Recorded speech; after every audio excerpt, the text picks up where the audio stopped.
Rallytown Sports family, good evening. Welcome to the show. It's Holy shit. man, it has been a hot minute since we graced the internet with our presence. So, got a lot of fun updates. It's been a busy summer for all of us, but we are very excited that the NFL season is finally back upon us, and we can come back into your lives on a weekly basis and shoot the breeze on some football. So. Mr. Godshaw, first and foremost, what's going on, brother? Holy shit. A lot. It's been wild, dude. I mean, think about like since the last time we did this podcast, I was thinking that I was like, oh, I've got a whole month until a baby arrives.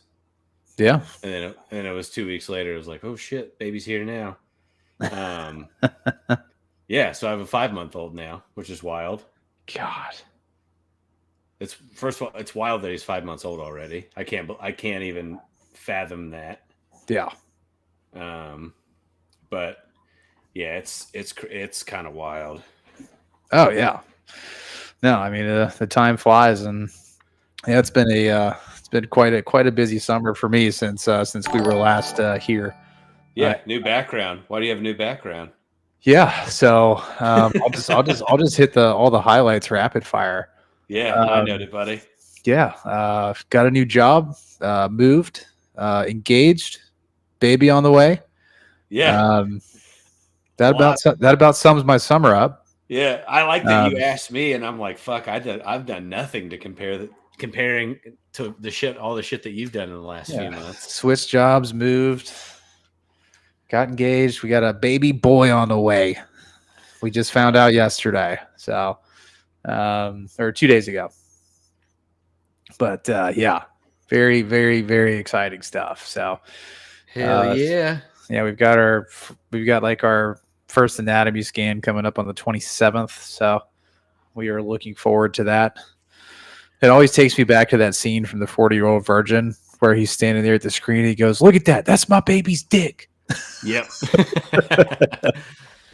Crazy. But no, dude. We ended up doing the blood test, and everything's very low risk, so it's a healthy baby, and that's the most important thing. So just wait until you get to like the near end ultrasounds, and you really start like making out physical features and stuff, and then if you get lucky, they'll do like the really nice one where you basically see what they're going to look like before they come out. Oh wow! And it's pretty wild. I don't know if I'm ready for all that. Yeah. Oh, dude, you're gonna want it. You're gonna love it. You're gonna love it. It's gonna be fine. Everything's fine. Yeah. No, man, it's pretty cool. We're working on figuring out names right now, and so we'll stay tuned for all that. Are you gonna announce the name before the baby, or are you gonna let the name be a surprise when the boy is born? That's a real question. We haven't landed on that either. We've got the middle name picked out, but we're still kind of up in the air on the first name, so we're not gonna release any of that information until there's a solid direction to put it professionally. So I think that's fair. I mean, I don't know. It's Hunter. Thanks for liking the video, brother. Appreciate it. No, sorry, I lost my train of thought. But no, I think we still want to decide whether or not we want it to be a surprise or not, because everything else really hasn't been right. For the most part. Like we didn't do like a big gender reveal or anything. We just kind of told people, and so which is fine. I don't believe in spending money on stupid bullshit. So it's funny that like we do this shit, like do a podcast, you do the video game streaming shit, and like you're very not social media guy. Yeah, it's one of those things where it's like if the occasion calls for it, I can turn it on. You know what I mean? Like I find that very interesting about you, that you're so comfortable doing this and being on a platform like this, and you are not like a social media, like interactive on social media, like personally. But I think I understand it too, though. Yeah, I think the big thing is you can really get caught up in it and start True. finding a lot of like what's the word? You can get your ego tied up in it fast, and then like Sure. impacts your mood. Where like, oh my god, I only got like 10 likes on this post. Like, Sure. it's like I don't like to be that person. I just like to do this shit for fun. Right. But Yeah, I'm not. it's so fun. Like Mary and I literally just had this conversation too, like not even 2-3 nights ago, Yeah, where like Facebook specifically has just become an avenue for family and friends that we just don't really get to be interactive with in person to like see pictures of our kids. yeah. That's it. That's really the only thing that, I mean, shit, I don't post any, like I had that conversation before Jet was born. I was like, the last time I posted something, and this was in February, not tied to this, was like 7 or 8 months ago. Yeah. She was like, yeah. And I was like, so just don't be mad if I'm not like sharing a bunch of shit. Yeah, like all over it. Yeah. Yeah. Ariel, what's up, man? We missed you. And yeah, I mean, Patriots are they definitely look better than they did last year as far as a roster standpoint. So Stefan Diggs is garnering a lot of attention from the NFL media for his performance thus far in training camp. And yeah, I think he was the biggest derailment of the Texans last year. But he gets to shine in that offense. But yeah, he's the only one there. Like really. Yeah, that's what I'm saying. Like very limited target opportunities. They've said the same thing about Travion Henderson. I don't know if you saw, but they scrimmaged the Commanders, I think. Not sure. I believe it was the Commander. Von Miller's on the Commanders now, right? Or am I crazy? I'll have to look. I'm way behind on all of it. Let me look it up. Yeah, life came at me fast this summer, so I didn't have time to keep up with anything. So go ahead. Him and Von Miller got into a scuffle during a scrimmage, and Travion Henderson did not back down from Von Miller. So the Patriots went nuts to the point where Mike Vrabel stepped in. Oh, yeah. I did see that. Got his face all bloodied up from like trying to get between these two, and Will Campbell got involved in it. So like, I think that's the big thing, Ariel, for being a Patriots fan. Like, you have a very, very good head coach. Yeah, it seems like it was like 3 or 4 years too late. Like I feel like when like Vrabel went to Tennessee, everybody was just kind of like, what the hell? Like, I think it's a good opportunity though. Like, I think he's coming in at a much better time, because if he would have came in like on that first transition after Belichick, I don't think he would have been very successful. I think he's got a much better like opportunity this time around. He's got a good young quarterback, and he's got a chance to really build. Yeah, well, and two, like you take Drake May in year 2 over year 1. Absolutely. Right? Like there were some times where Drake May last year was like, oh shit, he's a good quarterback. Like he's making really good decisions. And then there would be moments where it's like, oh yeah, he's a rookie. Right? Like he's making rookie mistakes. Like it's very interesting trying to follow the NFL right now, because there's not the conversations around the rookies around the league are not the top picks really at all. Yeah. It's kind of guys that like flown under the radar, some undrafted guys like the wide receiver from Colorado State that's on the Seahawks. He's right now, he just beat out MVS for like the third slot, like wide receiver 3 slot as an undrafted rookie. Like, that's the kind of shit that's garnering attention from other than like the Shamar Stewart shit that blew up. But like, you're just not getting a lot of that. Like, this guy's doing this rookie's doing that. They're like, there's no Caleb Williams, Jaden Daniels conversations happening with like the early first round guys right now. That's just kind of like that's been my observation thus far. Or maybe I'm just so far deep in the fucking weeds of the NFL that I'm like missing all of the high, like where they're talking about like, fucking, I don't know. Well, I mean, I guess Will Campbell is getting some attention, but like, you haven't heard a lot about like Cam Ward at all, other than him just being like, yeah, show up every day at 5 o'clock and go to work.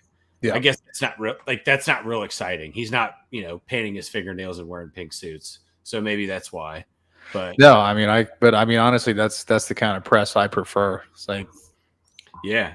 Yeah, Well, like it's it- cool to see it's cool to see a guy like Cam Ward get on a microphone and be like, "Yeah, I'm just here to work. Like, I want to play in the NFL. I want to be successful. I want to do this. I want to do that." And then you he's like, hear my other dad people. can get up at 4:30 in the morning for a job he hates. He's like, I can get up at 4:30 in the morning for a job I love. Like Right. Yeah. that. I And mean, that's yeah. leadership right there. Right. That is fine. I don't know. It's nice to see a guy be drafted first overall and not. I mean, realistically, Travis Hunter gets significantly more attention than he does. For sure. From the Tyler, media thank you for the side. like, brother.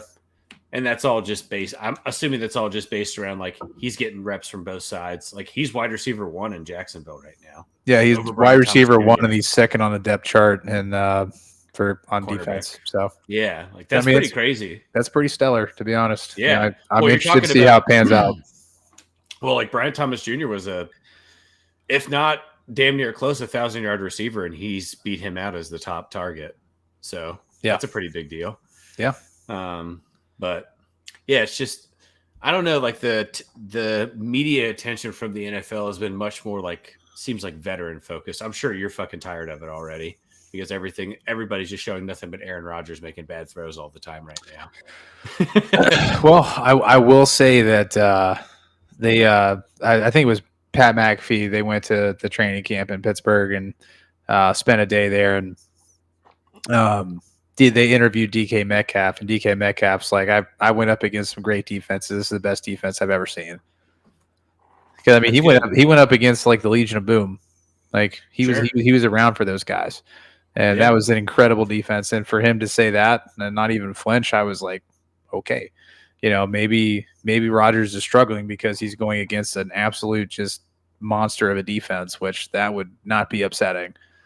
So yeah, I mean, the main thing I've seen is like Jack Sawyer's blowing up camp. Oh, dude, that guy's a fucking dog. I watched a video of like kind of some highlights of him from camp so far, and somebody was like, he gets off the ball faster than TJ Watt does. Like that's a pretty big deal. I mean, like because you're kind of resting your laurels on him figuring it out to be the 4 technique in that 3-4 defense, right? Mm-hmm. To move around to both sides of the ball and get to the quarterback. So yeah, I mean, you've got him, Highsmith, you got Peyton Wilson, TJ Watt, you got all those guys running at a quarterback. Yeah, it's a lot. That's terrifying for an O-line.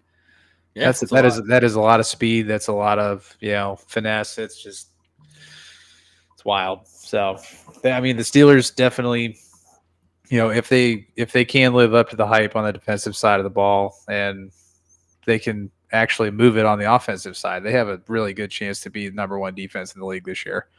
So I don't know many other rosters top to bottom that are that well-rounded just from a rosters and who's on it standpoint.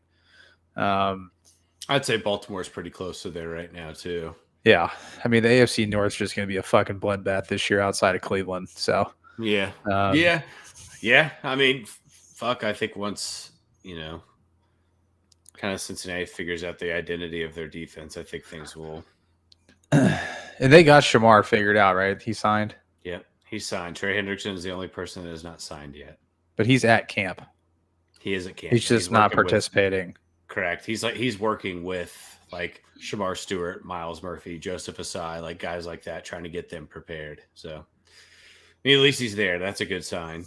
2 years ago, Jerry Bosa held out until 4 days before the season started. So, yeah, at least and he didn't show up to camp at all. So, yeah, I mean, Trey just doesn't strike me as that kind of a guy. Like, right. he's gonna, if he's not gonna participate, he's gonna save his body. He's still gonna give his knowledge. Like that's and I can respect that. I think they need to get a deal done for him. He's not asking for top tier money. He's asking for like second tier money, which I believe is more than fair. It's just the length is the problem, I believe, for Mike Brown in that front office. So. We'll see. We'll see if they get a deal done. If I'm them, I would just want to get that shit wrapped up now, so that way you've got a month to figure things out before the season starts. But yeah, it is what it is at this point. I just don't think I understand how front offices work anymore. That's kind of where I'm at right now. Yeah, man. Like that. Like the dude performed at an elite level last year, and now you're having a problem paying him. Yeah. Like, I don't know. And then obviously you've got this situation going on in Dallas with Micah Parsons. So That's a fucking publicity. That one annoys me. Like I understand what Micah Parsons is. He's a very big social media guy. He posts everything on there. Yeah. It almost feels like this is all intentional from both sides. This is to garner attention for Dallas. That's what this feels like to me. could be. Because I'm sure Jerry Jones is fucking eating it up. Yeah, I mean anything for them to stay relevant in the headlines. You know what I mean? Yeah. Because I don't really think there's much. I mean, I don't know if you saw that ball that Joe Milton threw, that 75-yard bomb in practice. That's what he does. That's Good what he does. night. That dude's got an That's what abs. He might have the best arm in the league. He does have the best arm in the league. I'd put him up against anyone. That dude can throw 65 yards from his butt. So it's pretty impressive. Yeah, the dude's got an absolute just cannon. Speaking of cannons, did you see that Paul skied all over the Reds today? I didn't, but it doesn't shock me with the way they've been swinging the bat. 6 innings, 8 strikeouts, no runs. Sounds about right. And I'm assuming sub 2 ERA. I'm assuming the Reds still won that game. No, they're losing, right? Yeah, good one. No, they're losing 5-0 to the Pirates, which is not good. But that's terrible. Yeah, I don't think we're gonna have enough to get over the hump and get in that wild card slot. I just don't see it. Oh no, man! I don't think there's enough time left. Oh shit, 7-0 now. Yeah, cooked. Yeah, Suter's in. He's not doing too hot. Not doing too hot. He just gave up a home run to Henry Davis.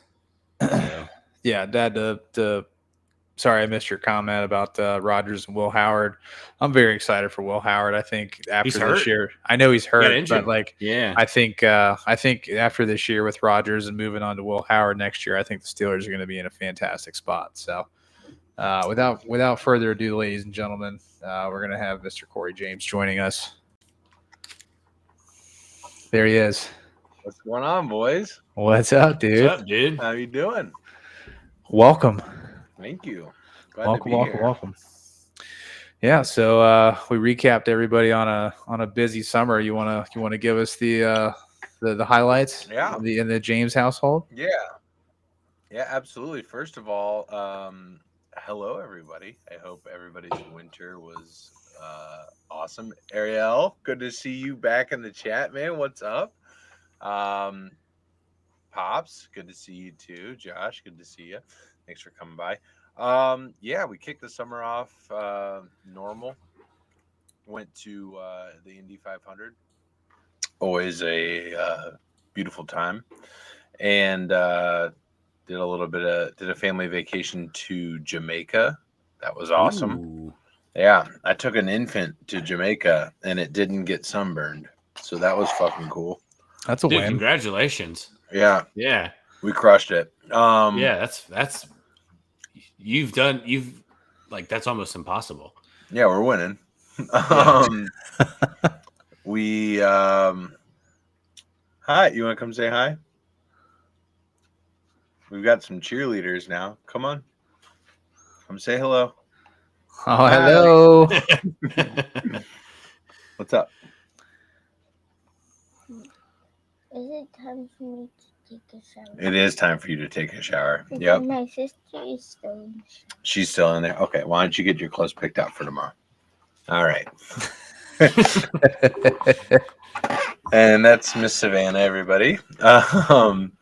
So yeah, we went to Jamaica. We've been on the lake a lot. The girls started cheerleading. Just yesterday, signed them up for basketball. So we're gonna do basketball again this fall into winter, late fall into winter. Nice. Yep. Keep them running with that. You know what? This summer, I've gotten more into baseball than I ever have been. That's good. Yeah, I feel like you've been all over it. You know what I've really done. I got the MLB package because obviously I don't get the Reds games up in here in Detroit. So I got the MLB package. what I do when I watch all the Reds games, because it's too much to follow every team, right? It's too there's too many games. So what I do is whoever the home team is, I watch their broadcast. Right? So you have the option of which broadcast you want to pick. Whoever the home team is, that's whose broadcast I watch. So it gives me kind of just a different perspective on they're going to talk more about their team than they are the Reds necessarily if the Reds are on the road. Like for tonight. I never thought about that. That's smart. No, it's good. It gives me a little bit of exposure. Bar none, the best broadcast to watch. Who do you think it is? I'm curious I'll tell you the best and the one I can't follow this rule. The A's? No, it's not the A's. Funny though. Funny. It is bad. It's pretty bad. So the one that I can't, the one that I will I love to watch, and then there's one that I don't follow my rule. I watch the Reds broadcast even if they're on the road. So are the Reds are not included in this best worst, right? This is other teams. Correct. Okay. Oh, let me think here. Who would be an exciting team to watch, or at least broadcast? It's not the team; it's the announcer. 100%. It's the color commentator, the best in the business. Is it the White Sox? It's not the White Sox. Is it the Phillies? It is. John Kruk. He's the best, dude. Crooksy is the best, dude. He is. He's great. It's like watching a stand-up comedy show. He is hilarious. Hilarious. It's such dry, slide it in there jokes the entire time. It's so funny. Now, who is the team that I just cannot watch their broadcast? Have you seen the meme where it says this is LinkedIn today, and it's the elephant's trunk going under and sucking its own dick? Have you seen that meme? No. Okay. Well, that's what this broadcast is. The elephant's trunk is just going under its belly, and it's just sucking its own dick. I mean, it's got to be somebody. It's got to be like the Yankees or something. No. Cardinals? You're close. Brewers? Todd? Cubs? It's the Cubs. I can't. I hate the Cubs. The Cubs go. The Cubs win today. That is the gayest song in sports history. The gayest song in sports history. It is so stupid. Yeah, it's so stupid. I hate the Cubs. I hate them so much. I hate them. I think they like their fan base as a whole. Traditionally, my experience of interactions with them is not great either. Worst humans that have ever lived. I don't know. I think Phillies fans are worse than Cubs fans. You're right. Well, I think Carl's an okay guy. Eagles fan. Is he a Cubs fan? Yeah. He's not a Sox guy? Worse. No. So his brother is a Sox guy and he's a Cubs guy. Dude, they suck so bad. Carl, I'm sure you're a fucking swell human, but so Carl's a Cubs fan and his brother's the Sox. Well, Bobby, you're a Steelers fan. I get along with you. Yeah, it's one of those things. Relatively. Sometimes. Did Bobby talk about anything else? Yeah. He spilled the beans. Yeah. So I kind of rapid fired mine. I was like, got a new job, I moved, got engaged, having a baby. It's just slow summer, Standard solid summer.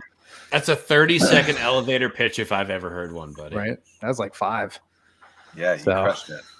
You crushed summer 25 big time. Yeah. Just there's been a lot going on. There's been It's selfishly for me, it's pretty cool because now there's been a lot of this. So yeah. Cheers. He lives have you guys 20 had minutes this? from me now. What is have that? You had that Oberon Light? Have you had this? No. Have you heard about this? Have you seen this? Have you heard about this? Well, have you?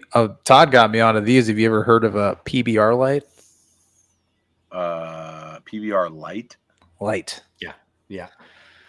It is a Mick Ultra on steroids, and you can drink 1,000 of them, and they taste delicious. Is it $6 for a 24-pack? It's 22 for 30 right now. So they got 30 racks. 30 racks. It's less than $1 a beer. I'm in. Yeah. And they are delicious. Yeah. That's all you Fair. have to say. Yeah, absolutely delicious. Looks like Josh popped in here with a trivia question. Who is the only NFL player in the Hall of Fame that never played college football? NFL I have an player. answer. It's got to be somebody that played like rugby or something. No, they went into the not. war. There's a No, he war. Like Played World college War- basketball. Antonio Gates. Antonio Gates. That's Yeah. right. All right, I got one for you, boys. Sports. It's not NFL. Who was the last drafted player by the Montreal Expos to have retired? Tom Brady. God, fuck you, Todd. God damn it. Yeah, that's a steel trap over there. That's a It's accurate. Josh. Did we get that one right? I'm pretty I sure we believe did. the But last baseball player to be drafted by the Expos that retired is Ryan Zimmerman. Don't quote me on that, though. Okay. yeah, so obviously this piece of trivia just came about because Antonio Gates just got inducted into the Hall of Fame. We did. Um, Did you guys see the list of who's good available? list this year. It is a good list. Should we talk about it? Sure. Yeah, hit me, Pull it hit up. me with the list. I'm gonna pull it up right now. In the meantime, how do we feel about the Reds? I think they are gonna finish right where they currently are at. Let me just go ahead and interject here. 7-0 against the Pirates tonight. Yeah, I we just recapped that before you hopped in here. took Pirates money line. Just going out there. I took Pirates money line. But Yeah, I mean, well, you got Paul Skeens on the bump. It's a pretty good bet. So and the Reds offense sucks. It yeah, sucks. they're terrible right now. Yeah. You know, I think Here we go. Here's my interject. The Reds are the 2024 Detroit Tigers. Okay. Will hear they go on a historic run as Detroit did last year? Probably not. That's extremely improbable. I wonder if they would be the only baseball team in Major League history to not get swept during a season and still miss the playoffs. Well, Ooh. just got to make sure we get one of these out of Pittsburgh. Yeah. No, we will. Yeah. I'm just saying. That would be be big, insane. That would be insane. Could you imagine not getting swept the whole year and still missing the playoffs? Yeah, but you got to beat teams with bad records, which is something that they really struggle with. They're terrible at it. Yeah. They play up and down to their competition. Whoever they're playing, that's the level at which they play. Yeah. I mean, it is really hard to score runs against Paul Skeens, but also the Pirates are the worst offensive team in baseball, or one of the worst. Sorry. They're not as bad as the Rockies, but they're in the bottom 5. So it's just, All right. and it's not, fuck. I really like, for the most part, what they did at the trade deadline. I'm not 100%. Yeah, I'm not 100% satisfied that they didn't improve their bullpen, but I guess you look at it in a twisted, roundabout way. They did, Yes, right? Because absolutely. you bring in Littell, put Martinez in the bullpen. Great That debut, saves- by the way. Oh my god. Yeah, he Littell's a crushed. good. Littell is very similar to like a Derek Lowe. If I'm going to give a reference to a pitcher that we're all familiar with. Gets a ton of outs, but gives up a lot of home runs. Just the nature. I was going to say Bronson Arroyo. Yeah. Okay. Same. Yeah. Same. We're in the same category, right? Yeah. Good guys that throw good sinker cutter combos, but give up a lot of home runs because the fastball doesn't match. I thought Cowboy articulated it well. He throws strikes. He does. He attacks the zone. And you saw the Tigers do this against Zach Wheeler last Saturday. Great pitching matchup. You had Skubal and Wheeler going at it. And the Tigers just were like, we are going to be aggressive, and we are going to – because Zach Wheeler throws strikes, right? Yeah. His strategy is I'm going to just pump it by you. I'm going to get up on 2 strikes, and then you're just not going to touch my off speed. This is not going to happen. And the Tigers were aggressive in the batter's box. 4 different players hit home runs, and they got Wheeler out after 5 1/3. So that's how the Tigers attacked him that day. I think that's the same thing with I'm not saying Littell is a Wheeler or a Scoob or anything, but that's how you beat those guys is you Yep. attack the fastball. You Well, don't that's what let the them Reds. get up. Yeah, that's what the Reds did to him when he pitched against him when he was Yeah, in Tampa. yeah, they, exactly. they swung at first pitch strikes a lot and got on base and got him into trouble quite a bit. Yeah. I like Littell a lot. I actually really the three guys that are on their active roster now that they obtained. I'm a big fan of Miguel Andujar. I like it. I like what he does. He plays every position besides catcher and pitcher pretty much. But let's be honest, he's there to swing the bat. Correct. He Yeah. should. He's there to attack left-handed pitching. That's his number one priority. He is Gavin Lux on the other side of the dish. That's Correct. what he is. Yeah. Correct. And he provides good enough defense if he has to play in the outfield or third base. Exactly. And then really he should never have to play third base ever again as long as they play Brian Hayes every day. God because damn, dude. He might be the best fielder in baseball overall. He is literally the best third baseman defensively. Yeah, I'm talking like of all positions. I think he might be the best defensive player in baseball. Hey, here's the thing, guys. The Reds aren't ready to compete yet. They're not. They don't have the roster. Matt McClain is basically redoing his rookie year, right? Right. Anyone that wants to try to tell me that Ellie isn't elite is just shut the fuck up. You don't know what you're talking about. He is. I think Ellie is probably top 5 player in baseball right now. Ooh. I do. See, I don't agree with you. He is. The guy does so much. It's not, like he doesn't do anything exceptionally well, but he does everything really good. That's how I feel about Ellie. So, the Reds have secured their infield for the next 3 years at a minimum.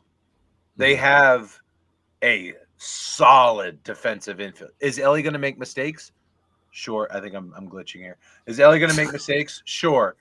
But he's also going to make freakish plays like he did yesterday, jumping 9 feet into the air. That was incredible. He's the only person. He's the only shortstop in baseball that can catch that ball. He's Eric Davis playing shortstop. That's what he is. Sure. Yeah. I was on the phone with Todd watching that play, and I was like, "Holy shit!" He's a freak. He's a freak. He absolutely is. So yeah, he's just struggling at the plate right now. He doesn't have a lot of confidence up there, and I think the switching back and forth, like right now, it's not playing well to his game.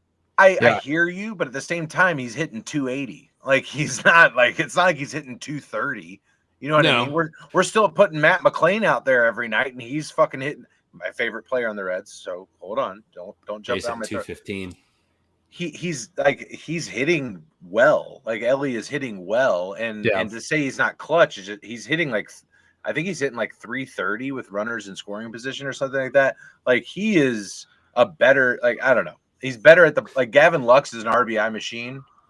Ellie is better than Gavin Lux. I think the main thing, because I hear what Bobby's saying too, because the main thing that Ellie was doing kind of prior to the All-Star break that he hasn't picked back up on is creating contact to force an out, right? Yeah. Because what makes him so dangerous is his ability to run. Yes. And he can if he hits a dribbler, he's probably on first base. And then you have to think about him in the base paths. And then you have to consider, because J.R. House is pretty fucking aggressive. Austin Hayes and Ellie do a pretty decent combo of a hit and run. So I don't know. I'm not ready. I honestly don't think that he's the best shortstop in baseball. No, I don't either. No. I'm just talking about all around player. Okay. So I think right now we're in kind of a funny circumstance because there's 2 guys that play the same position that are the closest to 5-tool players that we've had in a long time. Yeah. And everybody's kind of like waiting out to see which shortstop's going to supersede the other. Yeah. Yeah, for sure. Switching gears here, Josh coming in with another trivia question. Love it, Josh. I love this. Who are the only 2 NBA players to make All NBA first team as a rookie in the last 50 years? LeBron James. I mean, he has to be one. LeBron James. And is it Victor Wembanyama? No, 50 years. So we got to go back, right? We have to go back. I'm assuming there's got to be somebody. Or That's there was older. somebody that happened, right? There have to. Like, So did let's think. So Wembanyama that would be 1975.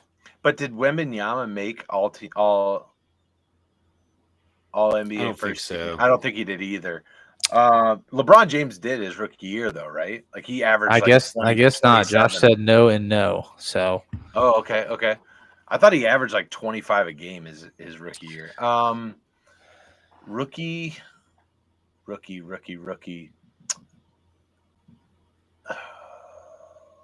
Would it be Djokovic? no, that's a tennis player. I'm sorry, the Joker. No, he didn't have a good rookie year. Jokic. He was a bench guy's rookie year. Okay. Fuck, this is What a hard about question. I'm thinking bigs. I'm trying to think about big boys. Hakeem Olajuwon. Yeah, I was gonna say Shaq. Ooh, 'Cause Shaq- Shaq's a good one. Shaq was impact immediately. That's a good one. Yeah, What about because Kobe? I'm pretty sure they went to was it his rookie year or the next year? All Because I'm pretty NBA. sure Horace Let me- Grant went to back-to-back in Eastern Josh, Conference Finals. I'm asking for a hint. Are these obscure players or Hall of Famers? No, it's not Shaq. Josh, are these obscure players or Hall of Famers? Holy shit! I want to know.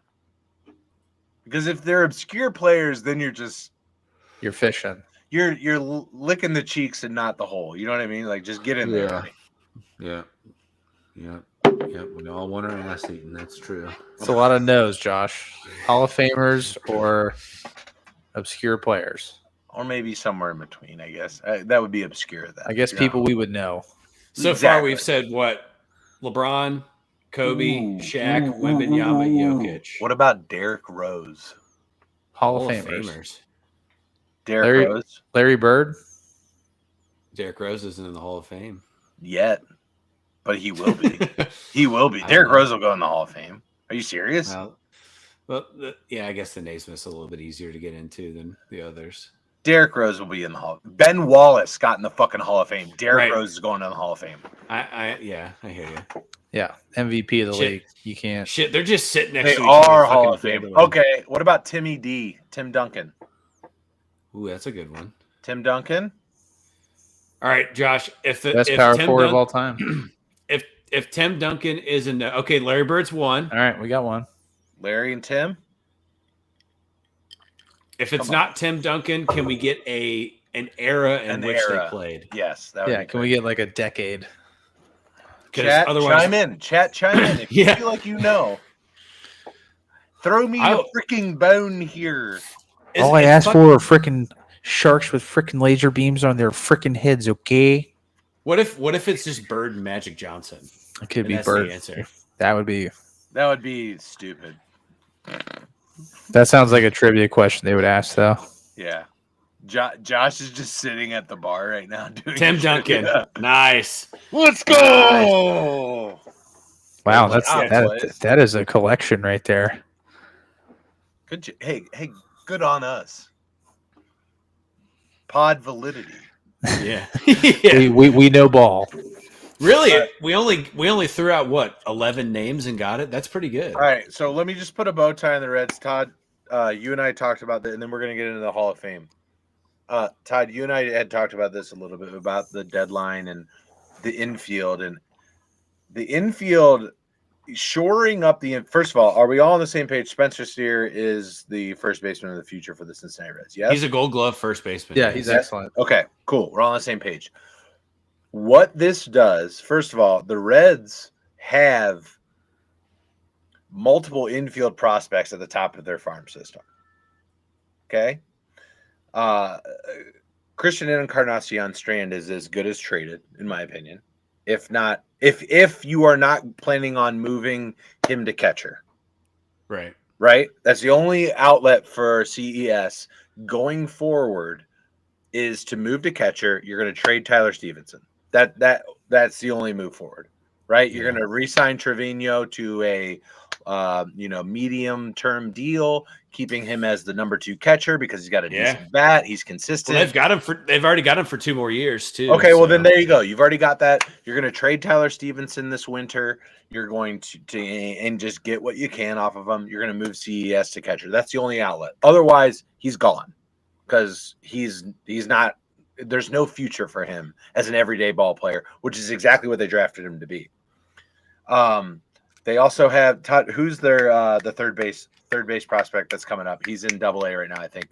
Sal Stewart. Yes, thank you, Sal Stewart. Huge. I think he's a top 100 prospect, if I'm not mistaken. He just cracked the top 20. This is a huge piece for the Reds. What do we need? What do the Reds need? They need a legitimate closer. I'm sorry, Emilio Pagan is not a legitimate closer. I love Emilio Pagan. I love him. He's been great. Actually, I think he's second in the majors in saves right now. He is. I don't think he's the long-term answer. Regardless, maybe you can use that to get a relief piece, but you need another everyday outfielder. We don't have that. Yeah. What do the big boys have? When I say big boys, I mean the guys who you're like, yep, they're competing for a World Series. They have at least 2 everyday outfielders. Why? Because they're good defensively and they have a bat. The Reds don't have that. They have one right now, and his name's TJ Friedel, and he leads off. That's all they've got. That's all they have. That's only through next year too. The point that I'm making is that the Reds have pieces right now. They've solidified the infield. Give Nick Krall his credit where it is due. He has solidified this infield through trades and drafting and international acquisitions through Elly De La Cruz. He has solidified this infield to the point where you basically have 3 pieces left that you need to shore up. Maybe even 1 or 2 with pitching and outfield combined, to where this team is in a legitimate spot under rookie contracts to compete for a pennant. I'm at that point right now. The Reds are literally, I think, a year away from that window to where this front office is going to be ready and willing to open the floodgates in terms of trades, similar to what they were doing with the Moustakas, Suarez, Winker year, when they went after and added all these pieces. They just didn't have anybody else, right? It was the corpse of Joey Votto, right? That our pitching staff, what? It wasn't there. Bullpen, non-existent. They didn't have anything else at this point. If they can swing another free agency like that, I'm telling you, the Reds can be in a position to win big within the next 365 days. That's where I'm at. So let me ask you this question, because I've thought I might be drinking the Kool-Aid. So man, I've asked, I've thought about this question or this scenario in great lengths. Okay, Sal Stewart's a third baseman, right? Ke'Bryan Hayes he's the third baseman. He is the first baseman of the future for the Reds. Right. Third baseman, sorry. So why not potentially, again, this is just I'm spitballing here. Yeah. Why not put Elly in a corner outfield position and put McLean at shortstop and put Sal Stewart at second base? Put Elly. Why would you put him in the corner though? He runs like a deer. It's less injury risk. Yeah. He's got a fucking cannon. Yeah. So I think about it in this regard. Right. So you have Friedel for 2 more. You have Friedel for this plus next year plus an arbitration year after. Sure. Right. So I'm almost certain he clears arbitration. They bring him back because he's a 240. Believe it or not. Yeah. Well, he's actually one of the most consistent leadoff hitters in baseball in terms of on base percentage and pitches. He leads the major leagues in bunted base hits or something like that. Yeah. He's also either top 5 or top 10 in pitches per at bat, which from a leadoff hitter, you don't ask for anything. Love that. Chew them up. Get that pitch count up, baby. So Marte stays in left or right, and Marte and Elly play those corner outfield positions because Marte does have the bat. Actually, I love him. I love Noel. He hits. Noelvi. I love him. I think he ends up being a 275 to 290 hitter. Close to 20 home runs, probably 80 runs, somewhere in that ballpark. Yeah. Right. Yeah. So then, really, then you're talking about 2 spots. They still don't. Their bullpen's not great, but that's also there's a couple of guys within their farm system. Like Lewis May is going to end up being. My assumption is that Lewis May is their next closer. That's kind of where I'm at right now. Needs control, He- but I'm with you. he has the pitch mix to become that person for the Reds, and he's Yeah. also 22. And he throws hard Right. as fuck. Yeah. And he has one of the Hold on. best spin rate cutters in baseball. Yeah. All right, My- this is the biggest bow in the history of mankind. Let's wrap it up. My issue with this, Ellie is not going to want to do it No. because the No, he money wants at to play short. shortstop is way bigger than it is in left Not field. necessarily. Juan Soto. Well, look at Juan Soto. Fair Aaron enough. Judge. Fair They play enough. right field. They Fair enough. They play right field and they make way more money. You're And- right. You're right. Okay. Yeah. There's a way less chance for him to be injured playing right field than it is for shortstop. You're 'Cause all right. it takes is for him to, I don't know, Step try wrong. to go Yeah. crossbody, turn over. It's an oblique. It's 15 days. Then Yeah. it's 60, right? In Yeah. the outfield, really, your biggest risk assessment is making Collision. sure that somebody calls a fly ball. Yeah, Yeah. exactly. Yeah. So- That's a good point. Good point. That's kind of where I'm at, and I think it saves his body long term. And if the Reds are going to invest in somebody, it makes the most sense to invest in him. He is one of the three, without question. yeah. He's without one of the question. three. Yeah, he's one of the three faces of baseball right now. I mean, he's one of the top 10 jerseys purchased in baseball. When's the last time a Red was in that conversation? Probably Griffey, right? Probably. That's Joey Votto 20 wasn't selling jerseys. that was 25 years ago when the Reds traded for Ken Griffey Jr. They It's been just got done 25 paying years. him last year. Yeah, yeah. It's been 25 years since they've had someone with this much Clout. publicity around Yeah. him. Yeah. 100%. So the ceiling is I think he's probably 60% of the ceiling way there. is the roof, man. But I think that if they move him to a corner outfield position and they show him some love playing right field, Yeah. you get to pay him, and they'll defer money, whatever. They'll do all the same shit everyone else is doing, but it just saves him for the long term. Yep. Yeah. And it gives him an opportunity to focus more on being a better hitter. Yeah, With you. fair enough. All right, you ready for this? Hit us. Sorry. No, I've been waiting to get that out for so long to somebody, not Bobby, that it all came out at once. It's Sorry. okay. It's okay. I'm Okay. here to keep us on track. Been there. Try to talk All to right. somebody that doesn't understand baseball. They freak All right, out. when I'm you going to don't go put through them the on list. I'm going to go through the list, and then we are each going to. How many? So, what is it? How many get in each time? Do we know that? field. I'll look it up real fast. So, again, I this think is it's like the- 5 or 6 or something. It's not a big number. This is the first time eligible for the 2026 Hall of Fame class.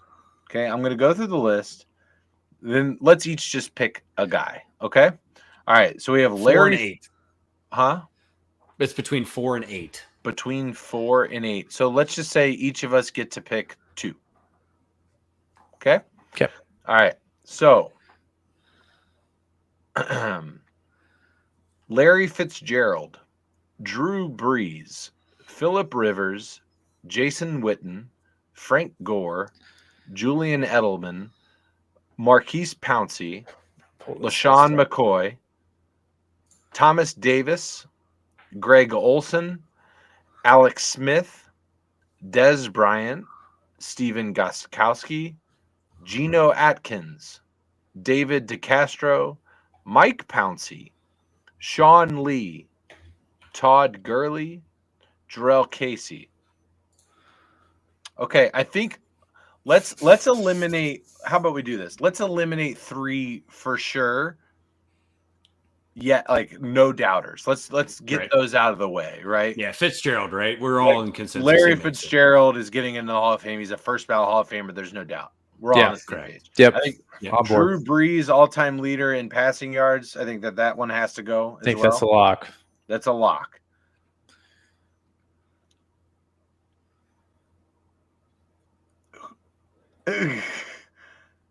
Who should it be? The only other one that I would probably consider a lock is Frank Gore. See, I don't think he's a lock. I think he gets in one day. I don't think he's a lock. Yeah. Because you're just considering longevity, right? His career is noteworthy, and where he ranks among all time is no. Frank Gore never led the league in rushing yards. I don't think like That's that never happened.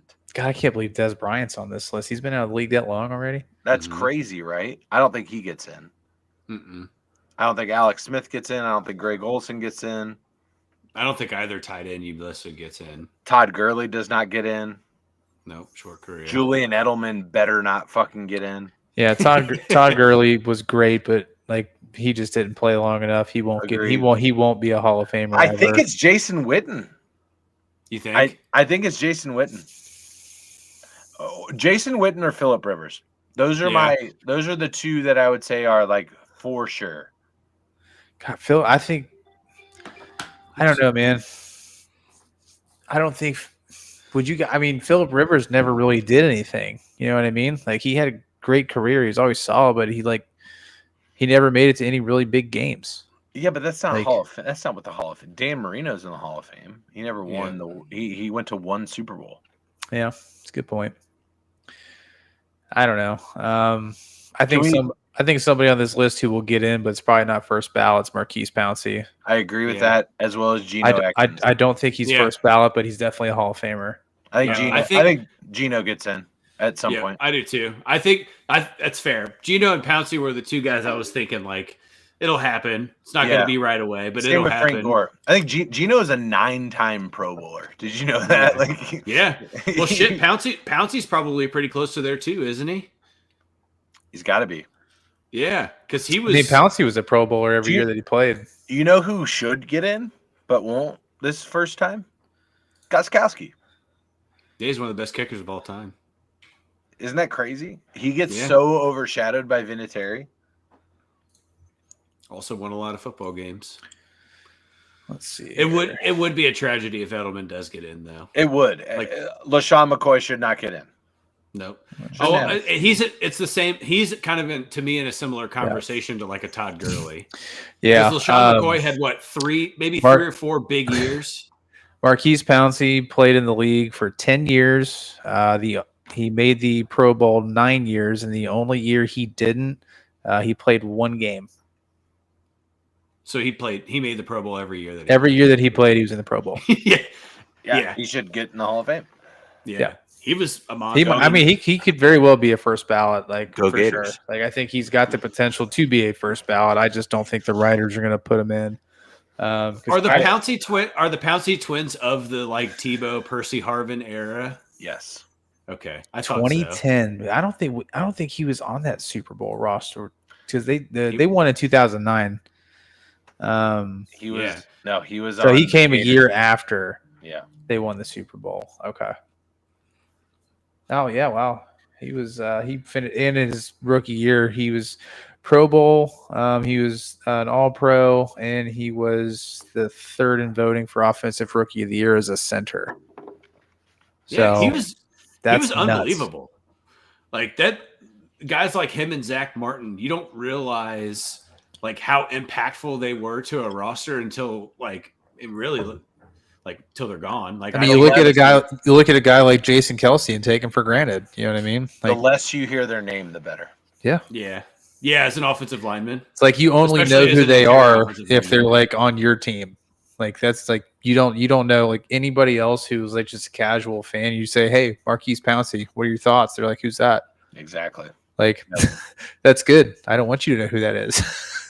Well, yeah, and think of some of the interior defensive lines he had to go up. I mean, you're talking about a guy that went. Gino, he toe-to-toe went with up Geno against- Atkins yeah, a he lot. went up against yeah. yeah. Yeah. Alex Smith, I think he's in the Hall of Very Good. I don't think he's going in the Hall of Fame. Agreed. That's a term that I heard the other day, and I love It's it. a apt term. Um, Yeah. First of all, Shady, sorry what to do you guys- go go ahead. back to the red. People try and put Joey Votto in that category as well is just mind blowing. What, the Hall of Very Good? Yeah, it's crazy. No. It's Like, he has the he's- best. He's first He's ballot, one of no the- question. yeah. It's crazy. He has the best plate discipline in the history of baseball. And it's not even remotely close. Yeah. He changed the ways pitchers threw to him. Yeah. There was no approach to Joey Votto. But yeah, I mean his approach was insane. Like he would scoot up in the box, he'd back up in the box, he'd choke up on the bat. Like there was like nothing else that like he was so versatile. But I want to attack these comments real quick because I've heard a lot of like back and forth on Eli Manning. What are your guys' thoughts on Eli? My thoughts are he should be in, no question. He beat the GOAT twice. Yeah, but is that? One time in the Super Bowl. He's got 2 rings. I get that. And I appreciate that. I think Eli will get in. Oh, he for sure will get in. It's just I don't like the reason why is not like you beat Tom Brady. Like that should not be the litmus test to me. It's that you won 2 Super Bowls and you were top of the. But he wasn't like Eli threw a ton of interceptions. Like yeah. I mean, when I think back on like the 2010s, right? Like that's the era we're talking about. Like, yeah, the argument is he was never a top 5 quarterback when he was active. He wasn't. And I agree. And that's a hard pill to swallow when you're talking about putting somebody in the Hall of Fame. But at the end of the day, he played the most important position and won 2 Super Bowls, one of which they were a wild card team and went all the way. So if we're going that route for that, is when Phillip Rivers was active, was he a top 5 quarterback? I think so. Right. I think you could make that argument. There were some years like before you had Peyton, Brady, Rodgers, Roethlisberger, Breeze. I mean, I think Russell Wilson was in that time. Peyton Manning. I don't know if I would necessarily put Rivers in the top 5. He's right there. Definitely top 10 for sure. But I mean, top 6. He's the next one. Like, him and Eli are the same thing. I mean, they're so obviously tied together, but like, I think they're very like comparable players. Yeah, they're interjective. Yeah, absolutely. I think their skills are very similar. I think that their impact is very similar. They're not necessarily the way that they play the game. I think Rivers is a little bit more. I do think Rivers had more weapons offensively to where Eli's teams had much better defenses. I don't know that Phillip had more weapons, but yeah, I would agree with he had Antonio Gates. He had Antonio Gates and LT. Those were the 2 weapons. Yeah. Yeah. 2 Hall of Famers. Right. No. For sure. I'm not saying, but what I'm saying is like it wasn't a loaded wide receiver core. No. Right. But name a Hall of Famer on the offensive side of the ball that Eli played with. Jeremy Shockey. Yeah, it wasn't for very long though. He's not in the Hall of Fame. He's not in the Hall of Fame. What about Plex? Yeah. No, he's not in the Hall of Fame. No, OBJ won't get in. Plaxico Burress won't get in. Mario Manningham. Did he play with Tiki Barber? Or was that 2? He did. So there's one, but it was the first Super Bowl. The first Super Bowl. Yeah. Right, because that Tiki Barber retired after they won the Super Bowl. Yeah. Because then they had Brandon Jacobs right after that. Yeah. Yep. So I think it's fair to say that but Rivers had a little bit more to work with. Yeah, again, but the counter to that is that Eli had the greatest defensive end of all time on the other side of the ball. Right. I don't know if Michael Strahan's the best, but I'd debate that. Who's better? Reggie White. Ooh. I think Reggie White is very good. Very good. Michael Strahan. There's no way on God's green earth that you could ever come up with an argument that tells me that Michael Strahan's better than Reggie White. Here's my argument. I will almost always take the modern athlete over the older athlete. Because generally speaking, players are more athletic as time progresses. Competition is harder as time progresses, right? The game changes, the style of play changes. Reggie White is undeniably one of the greatest of all time, and I think we're splitting hairs here. I think this is an argument that would be hard for anybody to really prove their point on. Yeah, this is like comparing Babe Ruth and Barry Bonds. I just absolutely just respectfully disagree That's fine. with every bone in my body. It's fine. What about the sack record? What about it? It's Michael Strahan's. He sacked more people than anyone in a single season. Okay. That's owed something, right? Yeah, I mean, if you're splitting hairs, then Jared Allen should really have it. Like Jared Allen should be the sack leader of all Why? time, because the last sack, I just watched a video on this actually. He got credited for, he didn't even get credit for a sack that took place in the last game of the season, which would have put him at 23. He didn't even get credit for a half, which would have put him at 22 and a half. He didn't get credit for it at all. They called it a team sack. So it stuck him at 22. Interesting.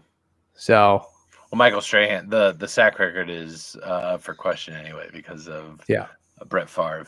So, but I am always going, like, the same reason I think LeBron's better than Michael. Oh, I agree with that 100%. But the point I'm making is that the competition is harder now. It will it will continue to get harder. The competition will always just keep getting harder.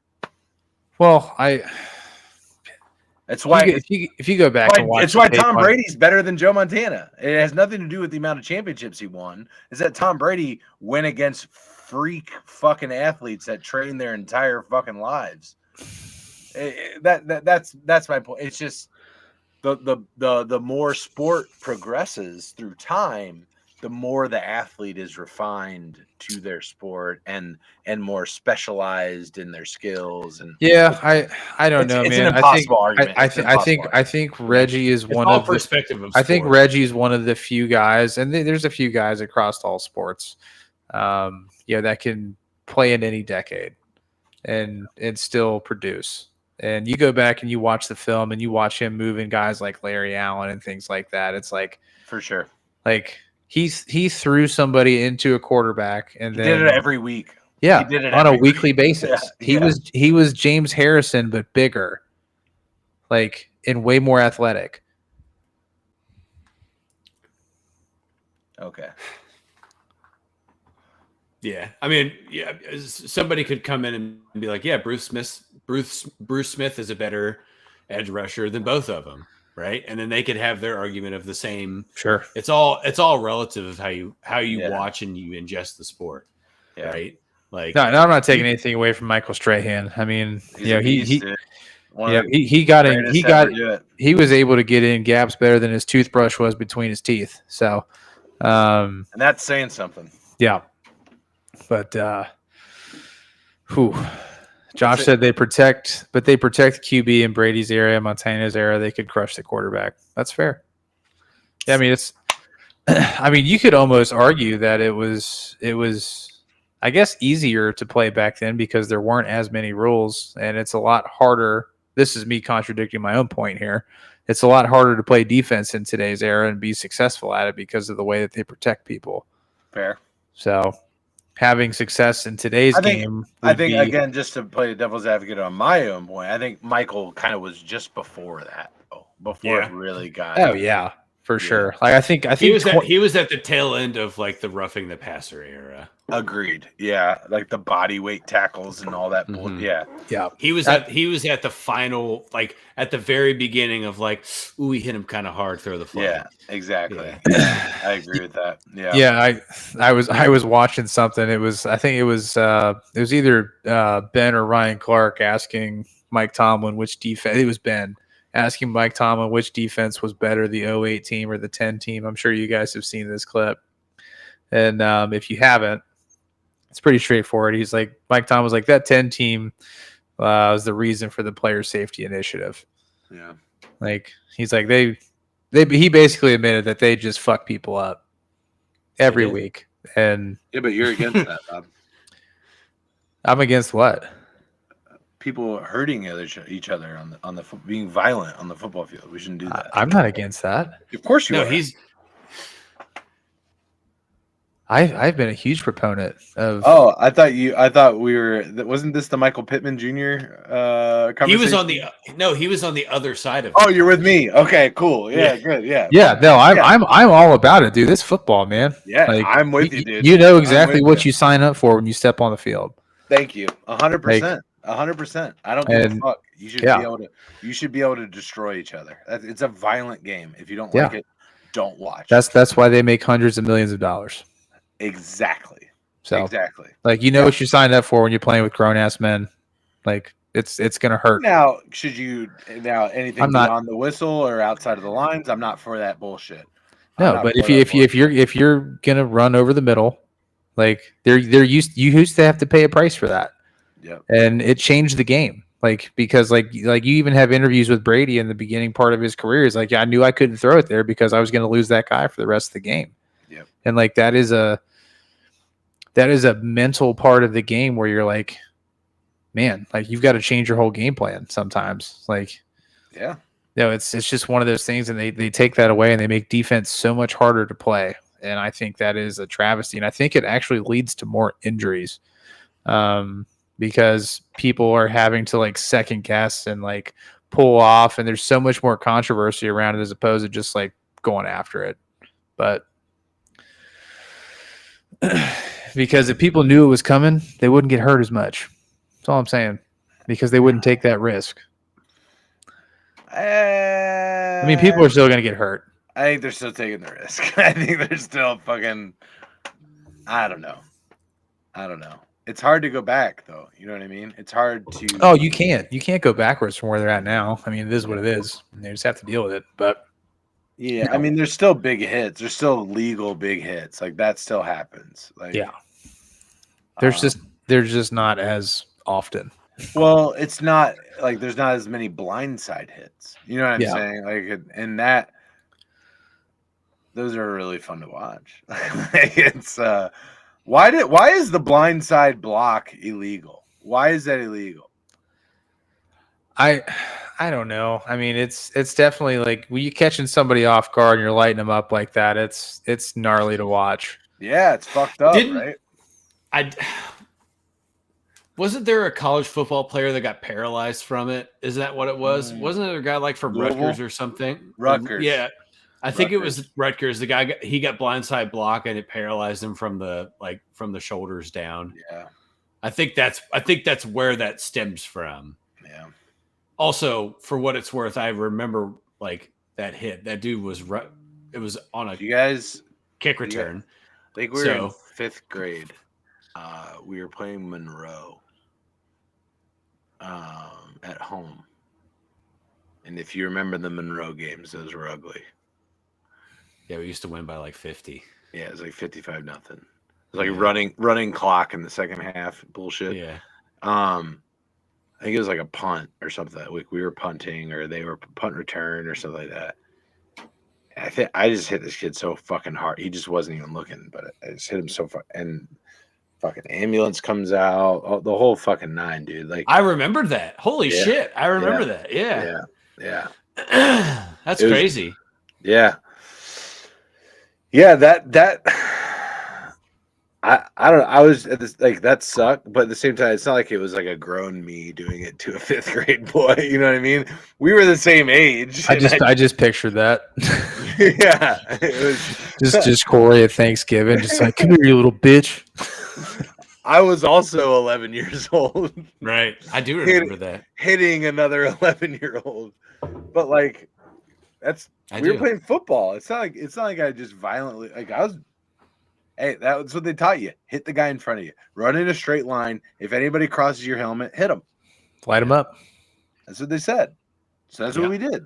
Yeah. Yeah. I don't know. And yeah, regardless of what age you are, I guess, as long as your parents aren't forcing you to do it, like once you get to like the past 4th grade and you're choosing to play the sport, Doing it because you want to, yeah. Yeah, like right. I mean, that's how I got injured. I got blindsided on a kickoff. That's how my injury happened. I got concussed from Marcus Miller in practice. He also concussed me in practice. That motherfucker could hit, dude. Dude, he was so much bigger than everybody, like in that time frame. Yeah. Like I didn't hit my growth spurt until I was like a sophomore in high school. He had a beard in 7th grade. Yeah. No, he was a beast. I do remember that. He was a beast. Yeah, I was Right. playing running back and I just hit the gap and he met me in the middle and then I don't remember much. So, yeah, he fucked me up. I was like, I need to change sports because I'm just not big enough. I'm just not big enough right now. Like now, I've got a great build for like if I had this in high school, I would have been great. But like I just didn't get that like until I was like graduating. What do we want to talk college football or do we want to get into the NFL? We got a little bit of time left before we should probably wrap it up for the night, but Yeah, I'd say we got about 15 minutes. What do you guys want to? Dude, What do you guys want to talk I mean, about? I think we have to talk about for the first time ever, number 1 and number 2 are playing each other in week 1 in college football. it's pretty That's cool. pretty fucking exciting. Yeah. You get Texas and Ohio State right off the rip. Right out of Yeah. the gate. Could be a national championship preview. Yeah, it's going to be a Yeah. phenomenal game. And you look at like, I mean, Arch Manning is the odds-on favorite to win the Heisman, and he's barely thrown a football. It's Why? unreal. It's so annoying, unreal. dude. It's It's so unreal. annoying. I can't. There's a quarterback in South Carolina right now that is eagerly waiting for him to fuck up so he can take that over. Lenore Sellers, to me, if you're going to talk about the young quarterbacks that have a year or two to get drafted, like he's the most athletic quarterback in college football right now.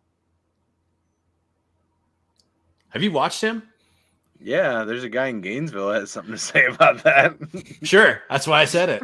I think he's more athletic than him. Yeah, no, that's fair. That's fair. I love DJ Lagway, and I'm so excited to watch him. It's the first time I can really get excited preseason about Florida football. So DJ Lagway is what's up? What are you gonna ask? Where did Florida fall in the first ranking? I think they're gonna be somewhere around 12 to 17, somewhere in that. All range. right. Let's Yeah. see. 12 to 17 is where Florida's gonna be. Somewhere. They are 17. They are 17. Yeah, that makes sense. Oddly enough, Michigan is 14. Yeah, I don't get that. I'm not. Bryce Underwood is a freshman. Michigan's going to lose 4 games easily. Yeah. Easily. Yeah.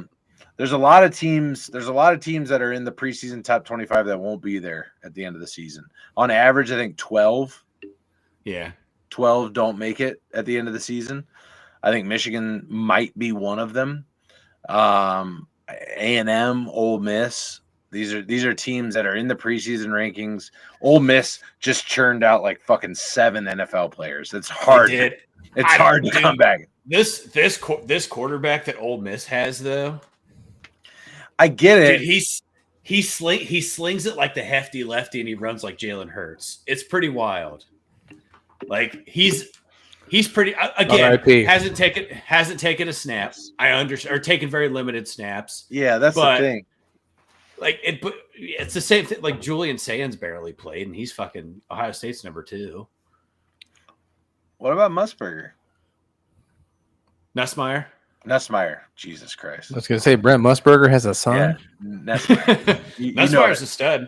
He is. He's probably. I think he ends up being You know the he best. has it. The best quarterback in college football. We haven't even talked about him. He's not in the SEC. In the Big Ten. He is. I'm talking about Drew Aller. I am. Yeah. He's the best quarterback in college football. Well, I was telling you guys this last year. I'm watching this kid play football, and this dude, that is the most pro-ready college football player that I've seen in the last 3 years, easily. I think Easily. Nussmeier's right there, dude. I think we're talking about Joe Burrow and Trevor Lawrence. That's who we're talking about. Well, that's You know what what I like when I was kind of like looking through, and they're kind of giving their like players to watch, Heisman favorites. Yeah. Aller and Nussmeier to me are right in the conversation of like, I think if we're going like real similar, like Bryce Young, CJ Stroud draft class, right? Where Okay. like Drew Aller he's really solidified. Like, I'm with you, dude. He's everything that he does, including his build, his ability to see the field. His only downside is that Penn State is not a pro style offense. That's it. So he doesn't really get the circumstances to do the things that Nussmeier gets to do in LSU, which is just fucking Sling air it. it out 45 Sling it. times a game. Yeah. 100%. Right. But I think that realistically, we're talking about those guys are 1 and 2 in my book. If there's 2 teams that are, let's say Cleveland and New Orleans have the 2 worst records, they're going to draft a quarterback. Please. You're talking about 1 and 2 right there. Yeah. Right. And I think the only thing where I see Nussmeier having a little bit of an edge over Drew Aller is that Nussmeier really, if we're talking about current quarterbacks, he reminds me a lot of what Joe Burrow did in LSU as an like what I think he could be as an NFL quarterback. They play the exact same style of quarterback. You're right. It's not a lot of like scramble. Let's figure it out and go. He's super poised. Same thing for Drew Aller, though. Like he's right. It's the same deal. Yeah. I don't know. I think Aller's he's more willing to leave the pocket than Nussmeier. Nussmeier's maybe closer to Mahomes. Maybe closer to Mahomes. Yeah, Nussmeier's willing to sit in the pocket and let the play develop. That's where like I look at quarterbacks in college and I'm like, he could like that game where they played South Carolina last year that went into double overtime. Like it was him. He was doing all of the legwork. Like and Aller I haven't seen that from Drew Aller yet. That's kind of what I'm getting to. We had real quick on college football. I want to ask Bobby an NFL question. I had a dream probably 3-4 weeks ago. In my dream, it was week 5 college football. Texas was undefeated, so that means they beat Ohio State week 1. Okay. Florida was undefeated. That means they beat LSU week 3 in Death Valley. Night game. That's Florida's first night game of the year is on the road at LSU. It's brutal, dude. Their schedule is stupid. It's so bad. We're at week 5. Texas at Florida. Game day is in Gainesville once again for the first time in like fucking 10 years. I don't know. And Florida beat Texas in week 5. I had that. It was that vivid. I remember I was elated that Florida beat Texas at home. They're undefeated. I don't know. I had that dream. So any of you that believe in ESP, you can go ahead and place those bets right now that Texas is going to beat Ohio State week 1. Bobby, your boy's back in the silver and black. Pete Carroll, once again, coaching an NFL football team. Yeah. He's got his boy, Geno Smith, heading the offense at quarterback. How do we feel about the Raiders? Are we fired up about the fucking Raiders this year, Bob? Yeah, no, I'm really looking forward to them getting in a close game, probably down 24 to 21, with 10 seconds left and they're first and goal, and they've got Ashton Genty, and then they decide to run a pick play on the goal line. So I'm super thrilled to eventually witness that this year. So absolutely, very excited. That's so funny. That was perfect. That was a beautiful setup, by the way. Yeah, dude. But no, I mean, I'll tell you what, man. I'm excited to not for Pete Carroll, but I'm excited to watch Ashton Genty run the football at this level and see if he can be as electric as he was in college. I think the Raiders are set up to run the ball too. I mean, their offensive line isn't terrible. I think they'll be ready to run. Yeah. Let's I know we're probably gonna do a couple of we're gonna run through the AFC and the NFC, and we're gonna predict our records and all that. Yeah, we got a couple shows coming up over the next couple weeks. But give me a team. Let's go AFC, NFC first. I want a team. That was my boom arm. Sorry. Yeah, it's okay. It's new. I'm trying to stretch it out a little bit. Let's give me an AFC, NFC team that you think people are sleeping on, and then one that you are just like this team is not going to perform as well as I think they are, or as well as many people think they are. So like. Overrated, underrated, I guess is the best way to describe that. NFC, AFC, overrated, underrated. I can kick things off in terms of underrated. I'll start with the NFC. Underrated in the NFC, I think it's the Bucks. Yeah, guys. that was going to be my pick too. I think I think Tampa Bay is going to walk away with this division. I think Baker Mayfield has one of the best receiving cores in the entire league to work Yeah. with, especially with the Yeah. addition of Emeka Ibuka. Don't forget about Bucky in that backfield either. Yeah, you man. got Bucky Irving, you got Chris Godwin, and obviously the perennial 1,000-yard receiver in Mike Evans. What's the over under this year for Mike Evans? Remember last year was 8. Oh, it was something stupid. Like you like was smack. You could have 835. smacked the over with your entire bank account. It would have hit.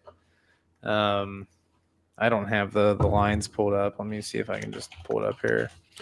I'll give my overrated for the NFC. No, underrated. Underrated. Underrated. Fuck, I wasn't prepared for underrated.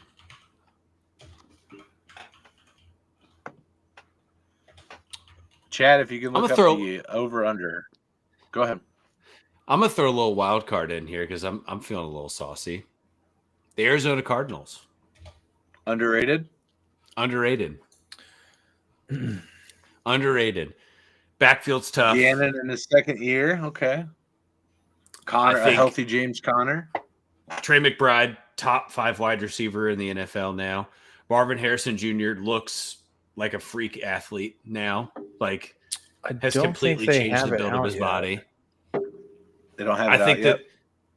I think the NFC West is going to be the most up for grabs of any division in the NFL. Okay.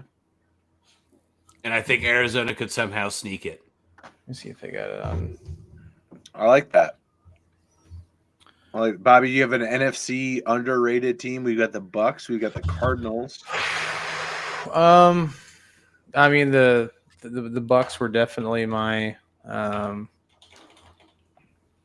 Your go-to. my go-to for sure. So let's start like Bears. I think I Vikings. can definitely tell you that the Bears are overrated 100%. So that's your NFC overrated team is the Chicago Bears. Okay. The Bears are going to be trash. Like I don't believe in Caleb Williams in any way, shape, or form. I think like he's so focused on what he's doing off the field that on the field it's just going to be an absolute travesty. I do like you- hearing that Ben Johnson is putting them through like 2 hours of just beating the shit out of each other though in practice. Yeah. That's good.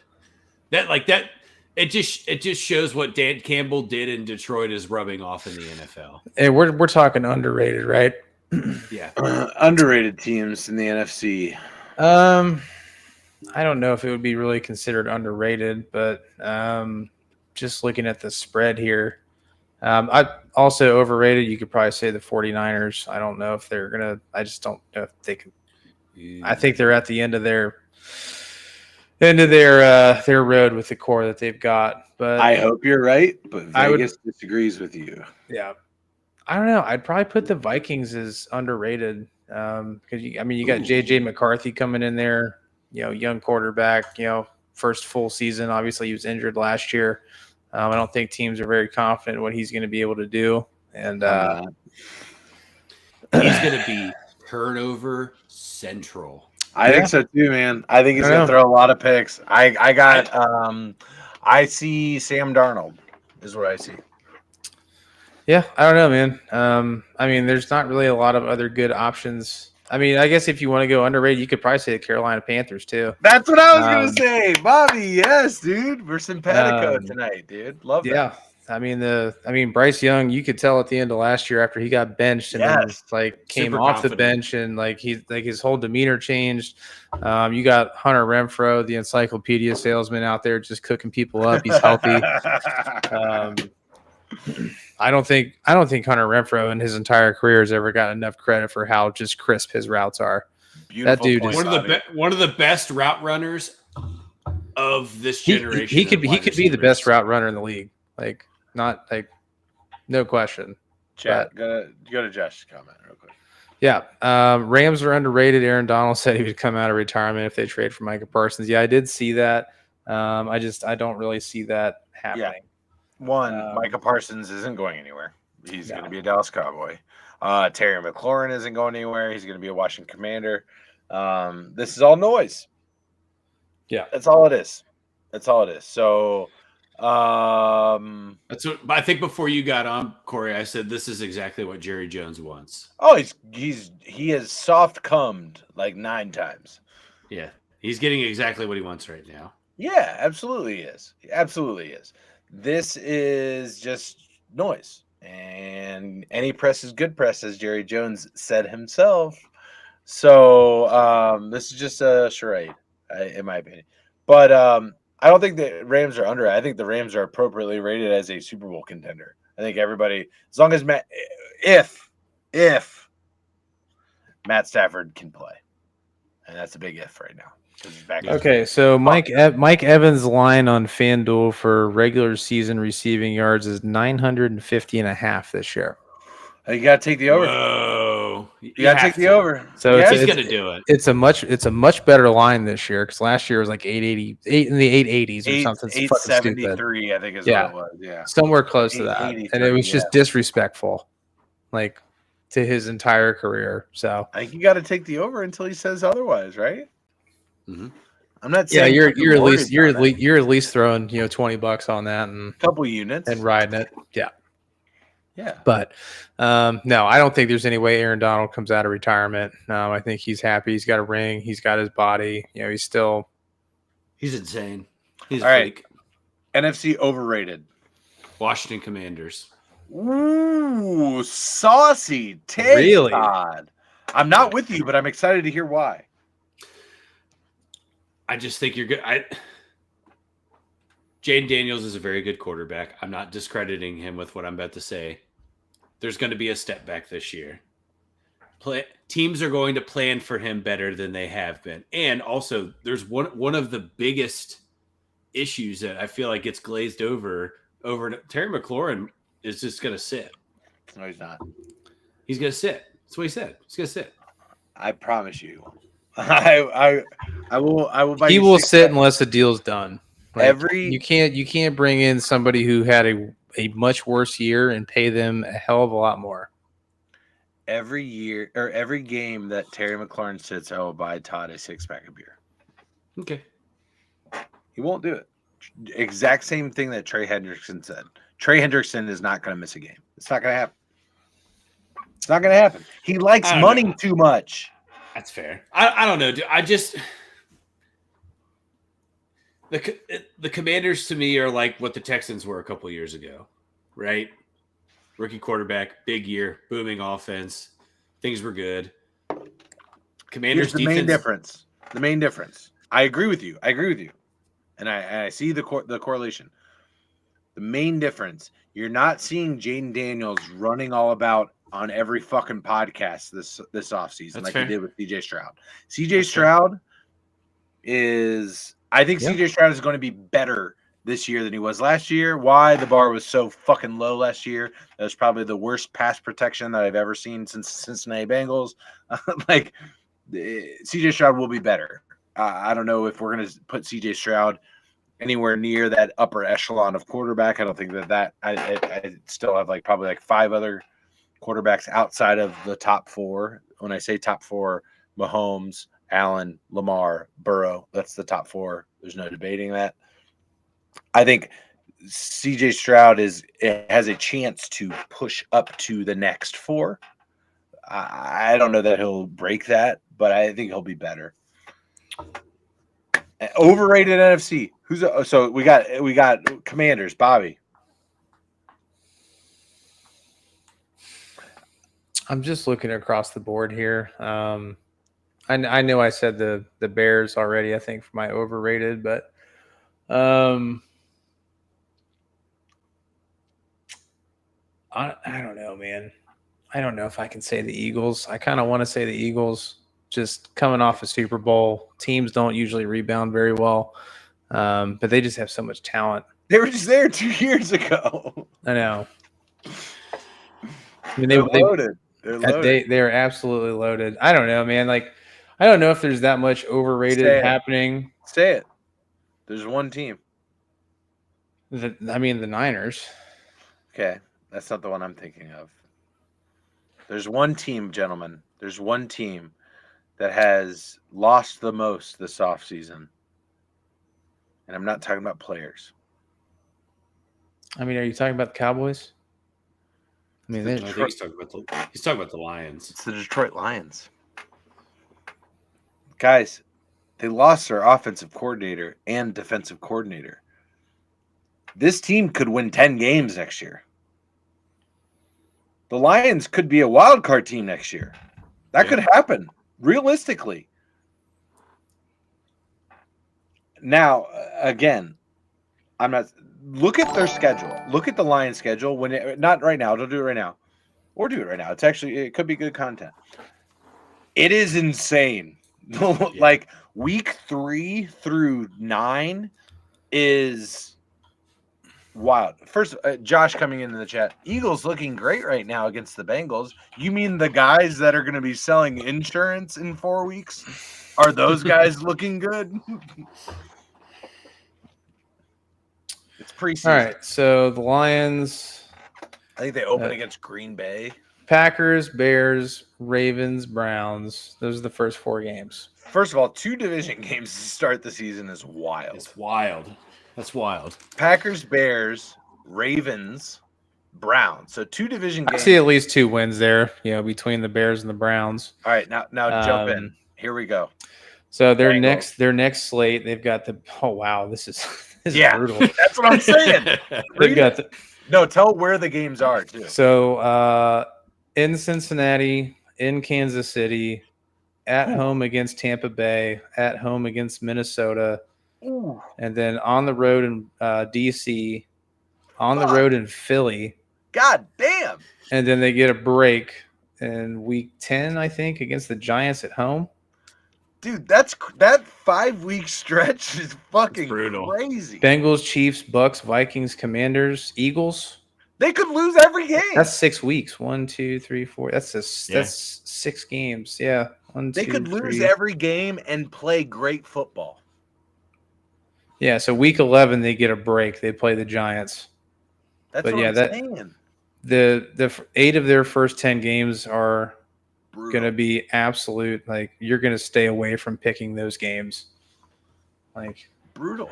That's my Yeah. point. Like, and it is nothing other than a sheer coincidence of the scheduling rotation that happens every year in the NFL and where they place. The Lions have an absolute fucking gauntlet. and then the Lions close their season out. They are at home against Pittsburgh and then 2 divisional games to wrap it up on the road for both of them in Minnesota and in Chicago. God damn, dude. That sucks. That's they start with 2 divisional games to open up the season and close it out with 2 divisional games. And then they have to play Pittsburgh before those divisional games when they're going to get their fucking they're going to be beat up going into those divisional games. Exactly. Like Yeah, they have the Browns before they have the Bengals. I'm glad because the Browns are just gonna the Browns are physical. You know, soften them it's up a little bit. It's Yeah. AFC North. That's what we do. We just fucking hit people, right? God, I would love if the Lions were in the AFC North. It'd be so fucking awesome. Who would you kick out though? Fucking Cleveland. Fuck them. Yeah, but they belong. They're one of us, man. I know. They're us. They're dirty. They're Kick out Baltimore then. Yeah, but worst city in America. Yeah, okay, kick them out. That's fine. yeah. You guys know how I feel about Baltimore. I've said it on this podcast too many times. That's fine. No, this kind of reminds me of the Pittsburgh schedule last year. Just looking at it, I was like, God bless America. Yeah, This but sucks. you guys went fucking like 9-7 or some shit, didn't you? What'd you do? Yeah, just your average. 9-8, 10-8, whatever it was. No, But- it'd be 18 games, Bob. Whatever it is. 10 and 7. I Who think knows that's how what many it games is. it is? Or yeah, something or the other. I don't know. Yeah, It's because they something. won like their first 8, then they lost like 5, beat Cincinnati, then lost a couple more. All right. So we went. All right, AFC. I mean, we should Wow. probably. Pittsburgh gets their games against Cincinnati over with early in the season. Yeah. That's wild. my Usually they're one- spread out. So I'm going to the Bengals Lions game for sure. That's going to be a 4:25 kickoff in Cincinnati. By the way, that's awesome. Oof. Yeah. Hello, friends.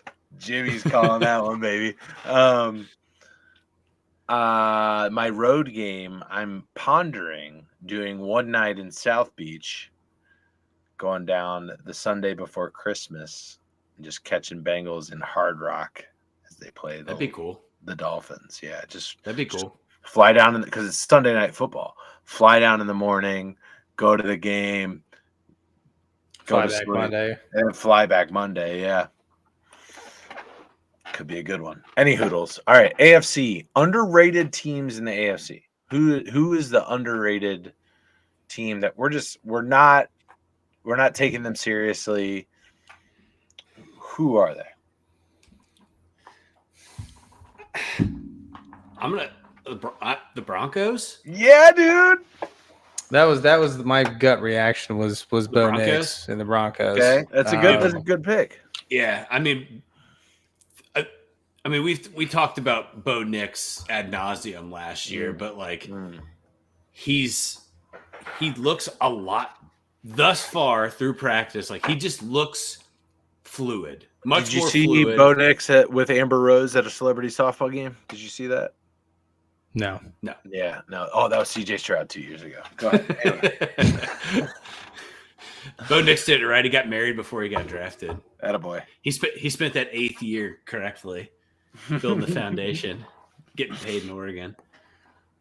Yeah, I'll say Broncos. I'll take the easy one. It's a good one. Bobby?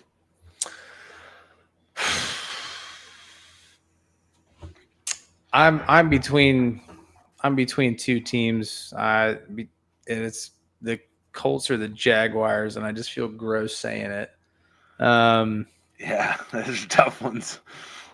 I don't know. If you're talking like underrated, like I think everybody else in the AFC is pretty accurately rated. I don't like the Keenan Allen going back to the Chargers doesn't really get me all hot and bothered. Lost Rashawn Slater today. They did? Yeah, he tore his His patellar tendon. Yeah, patella. Oh shit! He just signed that big ass deal, and then he's out for So the season. Herbert lost his blind side. Yeah, it was a non-contact. Oh, Yeah. that's bad. That's Yeah, real it's bad. not great. I did not see that. That's tough. You know, honestly, I'm going to switch gear. I'm going to say the Patriots. I think the Patriots are underrated. Stephon Diggs. Yeah. You know, Your favorite player? God, I fucking hate him. But he really does seem to thrive in an environment where it is just him. Yeah, 100%. And because, like, obviously you got him in a crowded wide receiver room last year, and I called that from a mile away that he was going to be a problem, and it completely derailed the Texans last year. He thrives his first year with an organization. Yeah. Yeah. That's fair. No, but I mean, first year under Mike Vrabel, you got some pretty solid leadership there. You've got a guy like Drake May who had some flashes of greatness last year, and they've always been pretty sound defensively for the most part. And I think they have a chance to at least be competitive, maybe compete for a wild card spot.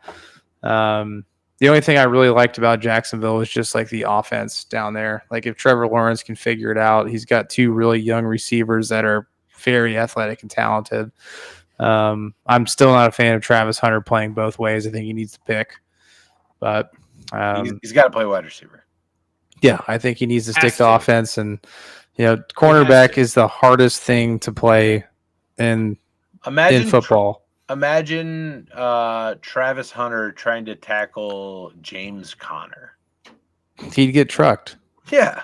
Yeah. And we're talking James Conner. We're not even talking like a guy like Derrick Henry. Derrick Henry. Yeah. I was going to say in division, imagine him in the open field one-on-one with Nick Chubb. It's not going to happen. Yeah. It'd be bad news bears. Yeah. Travis Hunter. Taylor. Yeah. He'd be taken out on a stretcher. But no, yeah, I mean, I would say those are probably my two teams that are kind of underrated. I think the AFC is pretty accurately rated for the most part. Are the Bengals underrated? I think the reason that the Bengals are accurately rated is because there's just such a question mark on defense. So I think they loaded up on offense, and they're going to be exactly what you expect. I think Joe Burrow is going to be the MVP this year. I don't really think like you have to as long as he stays healthy, Joe Burrow will be the MVP of the league this year, 100%. Do you remember 2 years ago when we were talking about the Baltimore Ravens, and I said this team can either win 12 games or 7? That's where Cincinnati's at, right? That's where the Bengals are this year. Well, here's the Absolutely. problem. It's like Joe Burrow. If you take wins and losses away and you just look at pure stats, like Joe Burrow had one of the best seasons ever by a quarterback last year. Yeah. Like he absolutely tore it up. And the only reason he didn't win MVP is because he didn't make the playoffs. Like, and he strikes me as somebody who would like fucking kill you in your sleep if you did anything or looked at him wrong.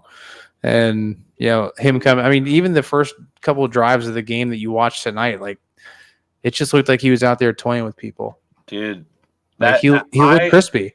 I good. love what they're doing playing him. I love it. Yeah. I love it. I think it like he has been on the podium for the last 3 years. The more reps I get, the better. The more reps I get, the better. It just makes me feel like they're gonna come out and ready to roll. It really sucks being in the same division as Joe Burrow because I am really a big Joe Burrow fan. It's hard to hate him. It's hard to hate him. If you're a genuine football fan and you love the sport and you just like watching quality, like you can't sit there and tell me that you don't like watching Joe Burrow throw the football. Yep. Or just think or work. Like you've got to respect it. And You're living through exactly what I went through with Jerome Bettis. So yeah, Yeah. that was a fun time to be alive. yeah. But Going through the exact same. It's like, how do you not like this guy? yeah, I mean he's just a big old dude that likes to drink beer and run people over. Like in chunky suit. yeah, absolutely. Those chunky suits. But no, I think the Bengals are accurately rated. I think the biggest problem for them is just defense. I think that's a big question mark. A lot of young guys out there. It's whether or not like they could potentially be overrated if the defense is really bad. Are we all on the same page that Trey is going to play? We feel like Trey's going to play, right? Like he's. I don't know, man. I think that he could take a similar vein as Carson Palmer did and just sit. Here's the problem with that, and Todd and I have talked about this, so I'm just laying this out. First of all, I see it both ways. I get Trey's perspective, right? Like, sure, I just went out and led the league against sacks. I deserve a raise, right? On the other side, you signed a contract. Like you agreed to this deal that this year, this is what you would be paid to play for this team. You signed that deal. I understand both perspectives, right? Sure. Because Trey isn't the only guy to ever ask for an extension or anything like that. I get it. Unfortunately for Trey Hendrickson, the Bengals have all of the leverage. All of it. Yeah. Trey Hendrickson has no leverage whatsoever. Let's throw out all the scenarios. Let's just put it into perspective. Okay, Trey, you are going to sit out when you're 30 years old. You're going to come back at 31 after not having played an entire season and then go look for a contract. What deal do you think you're going to get from a team that is going to allow you to achieve more money than what the Bengals have put in front of you? Second point, the Bengals could technically franchise tag him for the next 2 years after this season. They can control his football life through the 2027 season. And the Bengals are petty enough to do that. Absolutely, they are. Absolutely, the Bengals. You make a fantastic point. They love power. They let Carson Palmer, Heisman Trophy winner, first overall draft pick, rot on the bench. They let him rot a whole year. Do you think they're gonna? You're a 30-year-old defensive end. We're not paying you TJ Watt money. We're not paying you Myles Garrett money. It's not fucking happening. I don't think he's asking for that though. He's asking for guaranteed money when he's 33 years old. That's not going to happen. It's not going to happen. Because the last time they did it, it was Geno Atkins. And you might as well have thrown a bucket of money and lit it on fire. because they didn't get shit for it. They didn't get shit for it because Geno fucking tapered off and retired. It is what it is. Production goes down after you're 30, generally speaking. That's why the contracts are structured to end when the player is 30. That's the same thing with AJ Green. It's the same thing with most players' contracts come up for grabs when they are, again, 30, 29, 31, somewhere in that range. On average, 30. Sure. I get, again, I want to come out and say, I get Trey's perspective. He deserves more money this year. He should not be paid $15 million this year. But I get from a business perspective why the Bengals are not willing to guarantee him money for 3 more years. Well, I mean, if you're the front office, like, would you be willing to just like restructure it to pay him the same and hit the salary cap and just give him a signing bonus to meet the, like, give him like a $30 million signing bonus for this year just to meet the 15? They offered him 28 for 3, and he said no because the third year wasn't guaranteed. Yeah, I mean, then at this point, like, because I don't know that much about the situation, that sounds fair to me. Like, your dad is coming in with the most brilliant point, and this is the same. Like, Trey Hendrickson's agent might be one of the dumbest agents in football, because last year he tried to do this shit. The year after he just signed a contract, which you cannot do according to the NFLPA. Trey shopped and got 0 bites. His agent came to the Bengals front office and said, "We will get you multiple first-round picks for a trade." Bengals said, "Bet, go find us a trade. We would love for you to go get that trade. We'll do that trade. If you can get multiple first-round picks, please, we will do that." They shopped. No one was willing to offer that. Yeah. And they said, "Okay, well, that didn't fucking happen. Now what?" Again, his agent is putting him in a position to where he has no fucking leverage at all. And I like Trey. I think dude, watching him just fucking mound a quarterback on Sundays is awesome. It's awesome. At the end of the day, it does come down to a business. You are always replaceable. There's always somebody else trying to vie for your spot. And guess what? The Bengals had a player that led the league in sacks last year, and they were the worst defense in football, basically. So it obviously isn't that important to have the best edge rusher in football, according to sack stats. It's not that important. So why should they go out and just fucking throw a bunch of money at this guy? Because it didn't do anything for our defense. Right? Fair point.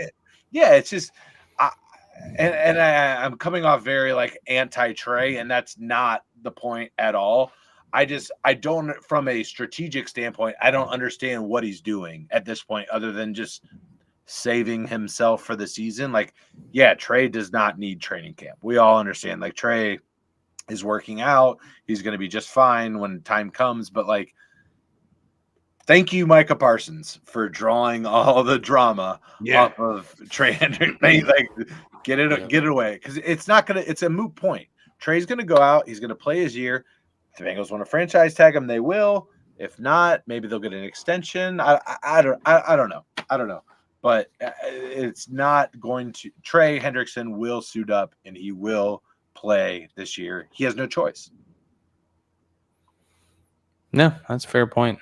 Yeah, it's kind of nice to hear it from you guys, because it's like, just as an outsider, there's not a lot of perspective, and that was a very sound argument there, Corey. All you hear is like, "Oh, the Bengals are so cheap. The Bengals are like, what the fuck? Like, what?" I don't know. I actually gained a lot of respect for Mike Brown over the last couple months, just in how he handled the Shamar Stewart situation, and really mainly that he's like, I don't want to pay somebody that could take money while they're sitting in prison.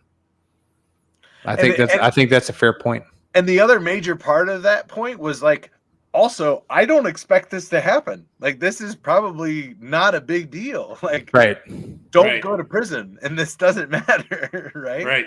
Yeah. Yeah. Especially when, I don't know, every pick around you signed the same contract. Yep. It's not like that like it got to him and they're like, "Oh, we're gonna implement this rule." Every first round pick the Bengals have drafted that hasn't been a top 5 pick for the last 7 years, that's how they've structured the contract. Right. It was one of those things where they slid it across the table and thought it was a done deal, and then they're like, "Nope," and they're like, "What?" That's just fucking. Well, it doesn't help when the wrong people are in your ears. Yeah. Well, yeah, there's that, and I think the NIL just has. I don't know. I as much as I think it's a mostly positive thing, it's definitely been interesting to see how some of these situations have played out. What And were your sorry, go ahead. no, I just think it's giving these players a much larger ego coming into the league when they haven't earned it.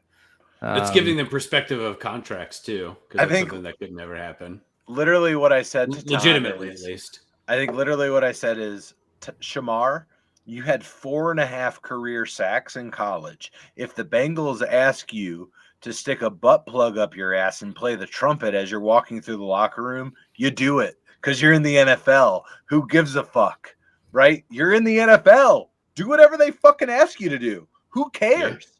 Who cares? But at the same time, yes, I think we are experiencing the first ripple of there's always going to be ebbs and like goods and bads, right? The pendulum will always swing in terms of like what we're experiencing from an NIL perspective. And Yeah. there's a lot of really, really, really good things that are happening. I think mostly in college basketball at this point in terms of NIL. Like most of the positive impacts are in college basketball. A lot of negative impacts in terms of college football because football is such a like a war of attrition almost. Like you need that compounding year over year synchronicity. Like you need to be together for a while for like the positive things to work out. Whereas in basketball, it's more plug and play. I think we need some like structural like contracts involved in terms of like you sign this NIL deal, you are committed to it for at least 2 years. I also think they need to limit the transfer portal. I think that shit's getting out of control. 100%. Transfer portal should exist. You should be able to transfer one time in your NFL or in your college career unless your coach leaves. If the coach that recruited you leaves, you should also be able to leave. That's my perspective. If you're an undergraduate student, that should be the way that things work. Yeah. Yes. You get one free transfer, one free one, right? Hey, things aren't shaking out. I was 17 when I made this decision to come to this school. Things haven't panned out the way I thought it would, or I need to be closer to home, or for whatever reason, you get one transfer. Otherwise, the only other transfer you are eligible for is if your head coach leaves the school. Gets fired, whatever. I think that'll bring some balance back to it a little bit because now you just got like the kid from Tennessee that's like holding out or something. Like, well, he went to UCLA and really ultimately fucked himself by going to UCLA, by the way. Yeah, he's making less money now. Correct, because now he's paying California taxes for the deals that he made, rather than being in a state that I don't Tennessee know with no income tax. Yes, no income tax, no income tax. Like you're a fucking Nimrod, dude. Yeah, so the dude that went to UCLA, that was from Appalachian State, was like, "I'll go. Let me go to Tennessee. I'll take this money that I was making in North Carolina." That I thought I was going to make in California, I'll go take that to Tennessee and earn 18% of it back. Sure. Right. That sounds great. Yeah. Yeah. That's a lot of this stems down to it's always happened. It's a lack of Correct. education. And it's not just the athlete that's uneducated. It's the people that are working with the athlete that are also uneducated. Ding, ding, that's ding. the main problem. The only thing that they give a fuck about, they don't care about the athlete. They don't give a fuck about the athlete. The only thing they care about is getting that fucking deal signed. Because once that fucking deal is signed, they get paid. The minute it is signed, boom, it hits their fucking bank account. That's it.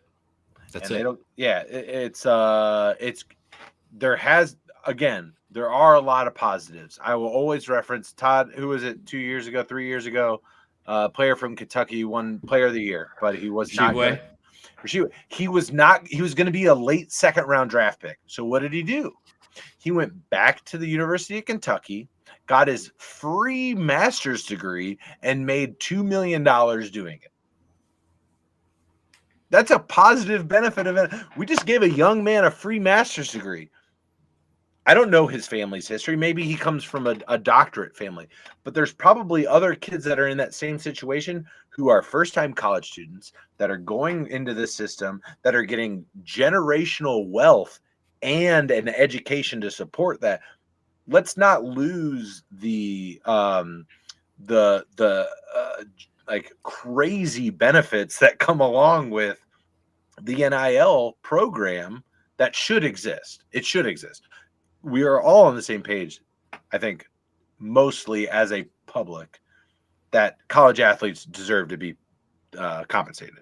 Oh, They- for sure. Yeah, I mean they the colleges generate billions of over dollars. time have made so like the Right. Reggie Bush getting back in our day when he got it pulled for all that bullshit. Yeah. And that was just dumb. You So got the tattoo scandal up at Ohio State, just all that stupid bullshit. Yeah. Anyways, go ahead. Are there a lot of flaws? Absolutely. We're just getting into this, but I think the first step has been taken. Athletes are allowed to be paid. You will never go back from that now. It will never not be that. You No. can't take that money away once it's been offered. If you've been in a sales role ever, once you offer a certain level of commission, you can't take it back. It's not going to happen. So Well, that if is you do, you're going to lose a lot of people. ding, ding, ding. So that's on the table. Athletes will always be paid now. Now it's about regulating it, putting it into place to where it produces the best for the programs. Not even so much the institutions. I don't really give a fuck about the universities, but the individuals themselves.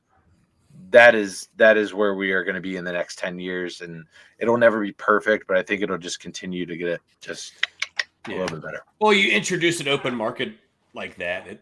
These are the outcomes of a new open market. There are issues that arise from it, and you're right. We're probably 10 to 15 years away from things being we're going to be 50 by the time we're remember when NIL came out and That shit was crazy. and trying to explain to people before it was all structured. It was there's a guy that played at 7 different schools in 7 years. Yeah. How did they do that? And let me tell you the story. Yeah, that's where we're at now. Right now it's the wild, wild west. Yeah, Definitely. That's how it works. You can't introduce something like that. Did we with that finish our structure. AFC overrated, underrated? We didn't say conversation? overrated. Okay. All right, let's hit the overrateds here. Who you got, Corey? AFC overrated. Yeah, we'll finish this, then we'll wrap up. Yeah, we gotta go. AFC overrated.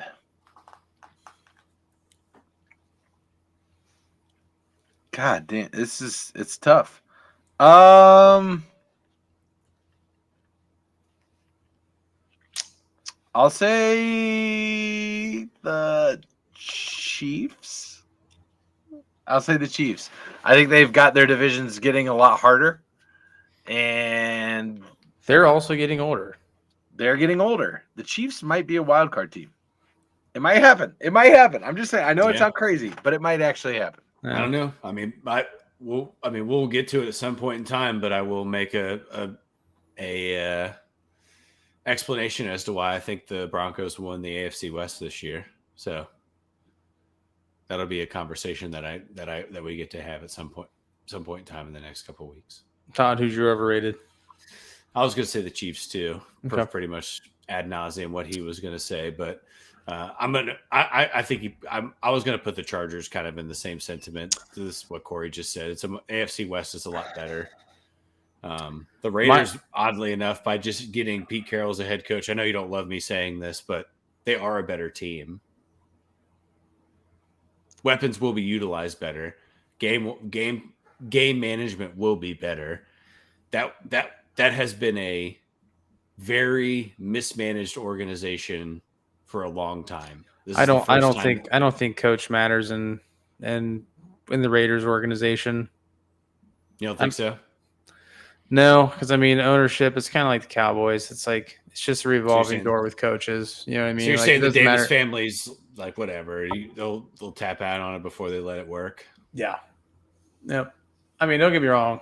Anybody that says I'm not knocking Pete Carroll for his accomplishments. I think as a football coach and a football mind, I think he's very good. I don't like his decision making, and I don't like him as an individual. That's fair. So I feel about Mike McCarthy. So Just because of the way that he left USC and came into the NFL, I just don't think I think he's a player's coach. I think people like playing for him once they get to know him. But like, if you're looking from the outside in, you're looking at everything like just the way that he's carried himself through certain situations. I'm just not that's why I'm not a really big fan of him. Mike But McDonald. no, I'm talking about my boy Pete Carroll. Oh, you think they're overrated? The Raiders are overrated? No. I said the Chargers because I agree with that. I agree with that. Yeah. I was going to say the Bills. Woo. Whoa. A lot of people are high on the Bills this year. That's a good one.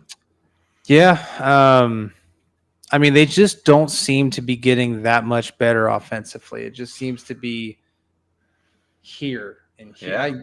Don't get me wrong. Josh Allen is a talent, The and MVP. like he can carry most teams, but it just seems like they never are they're never putting like, I won't say elite talent because I think Stephon Diggs is elite talent, but like I'm talking about elite talent that's not a fucking problem in the locker room. Is Like, Josh Allen ever going to get back to an AFC championship game? I don't know. I think that's kind of what I'm getting at here. Is like they've just been stagnant over the last couple of years, and I think the Bills, they always come in, they play really good football. Josh Allen carries them. I don't know. I think they have the potential to be overrated. I could be wildly mistaken with this take, but I think if you're gonna pick a team in the AFC that has the ability to be overrated, then I can't pick the Chiefs. I'd pick the Bills. Yeah, it's easy to pick the ones that are up at the top, right? Like it's easy to pick. I mean, the Chiefs, like I don't know, are they over? It's hard to take them off the mountain until they take themselves off the mountain. Sure, right? Yeah. But the Bills have never really been on the mountain. That's true. That's true. They're kind of just like we just kind of put them there because Josh Allen is so good. Yeah, Right. Yeah. Can they stay healthy? Like that's a huge Baltimore. Same concern with Baltimore. Can Baltimore stay healthy? Yeah. Yeah. I mean, I think Baltimore, this is going to be a year where they take a major step back because if you look over the last two I would seasons, love for you to be right. outside of like the Mark Andrews injury last year, like they have been incredibly healthy in the grand scheme. Like when you consider their A players, and the Ravens are due for some injuries. I guess I'm thinking a couple years ago, the second time that Cincinnati played them, and their whole secondary was just practice squad guy. But offensively, I hear you on that. Like, yeah, well, I meant their running back room minus J.K. Dobbins. Their whole running back room was fucked. That's right. That was Fuck, what was Mitchell? Was that? They had a wide receiver playing running back. Yeah, that's right. Yeah. I think next week we need to get into the Aaron Rodgers bit, and you get to talk about that, Bobby. I think it's an interesting position you've been put in. Yeah, honestly, looking forward to the conversation. I think it's going to be a fun one for sure. So let's look at the calendar here. So week 1, 7th is. So the first game is the 4th, November 3rd, November 4th. Yeah. Yeah. Thursday. So Thursday, September 4th. So we are currently Eagles 2. We are literally a month away. Away today. Eagles Cowboys. 4 weeks. Going 4 to be weeks a from today. fucking massacre. That's going to be Dak Prescott, comeback player of the year. I am on vacation the week of the 20th, so I won't be here. So I'm just. When's your boy due? We have our anatomy scan on the 27th. We'll have a better idea then. The current due date is January 7th, 2026. So, You gotta get that baby out before you get that tax break, baby. You just gotta just red wine from well, I behind. mean, it's not gonna be a tax break for me because we are not married yet. So, Oh fuck. no, I think you should. No, you definitely so if we wait till 2026 and No. we're getting married and we're having a kid, so that'd be a monstrous tax break in No, 2026. no, no, You can't. no. You can still get that tax break if he's born this Yeah. year. I'll figure it out. Dependent under you, dude. It doesn't matter. Yeah, you're good. Anyways, yeah, I think we need to do probably over unders for either AFC or NFC next week, and then on the 28th we can do the other one. So, because I won't be here the third week of August, so I will be in Denver. So, Ooh, I love that. yeah, be fun. Denver's a Denver's cool a- place, dude. Yeah, It is never good. been. So, looking How forward long to are it. you going? Are you going to a Rockies game? We're going from the 20th to the 24th. Should try. Going out there to see some of her family. So if they're in town, I'd love to go. So Coors Field is sweet. absolutely, It I will is actually very look that up sweet. here once we hop off. So Yeah, do it. And tickets will be dirt cheap. I Of course they promise will. you. Of course Yeah, they will. they- So Suck. just for perspective, last year we took 12 people, and 12 tickets were on the third base side, less than 20 rows up. It cost us less than $200. Jesus. Damn. Oh shit. Yeah, All right, boys, four in each row, $18 a ticket. That's what, gentlemen, that's a podcast. We'll holler at you guys Bye. next week. Peace out, Girl Bye. Scouts.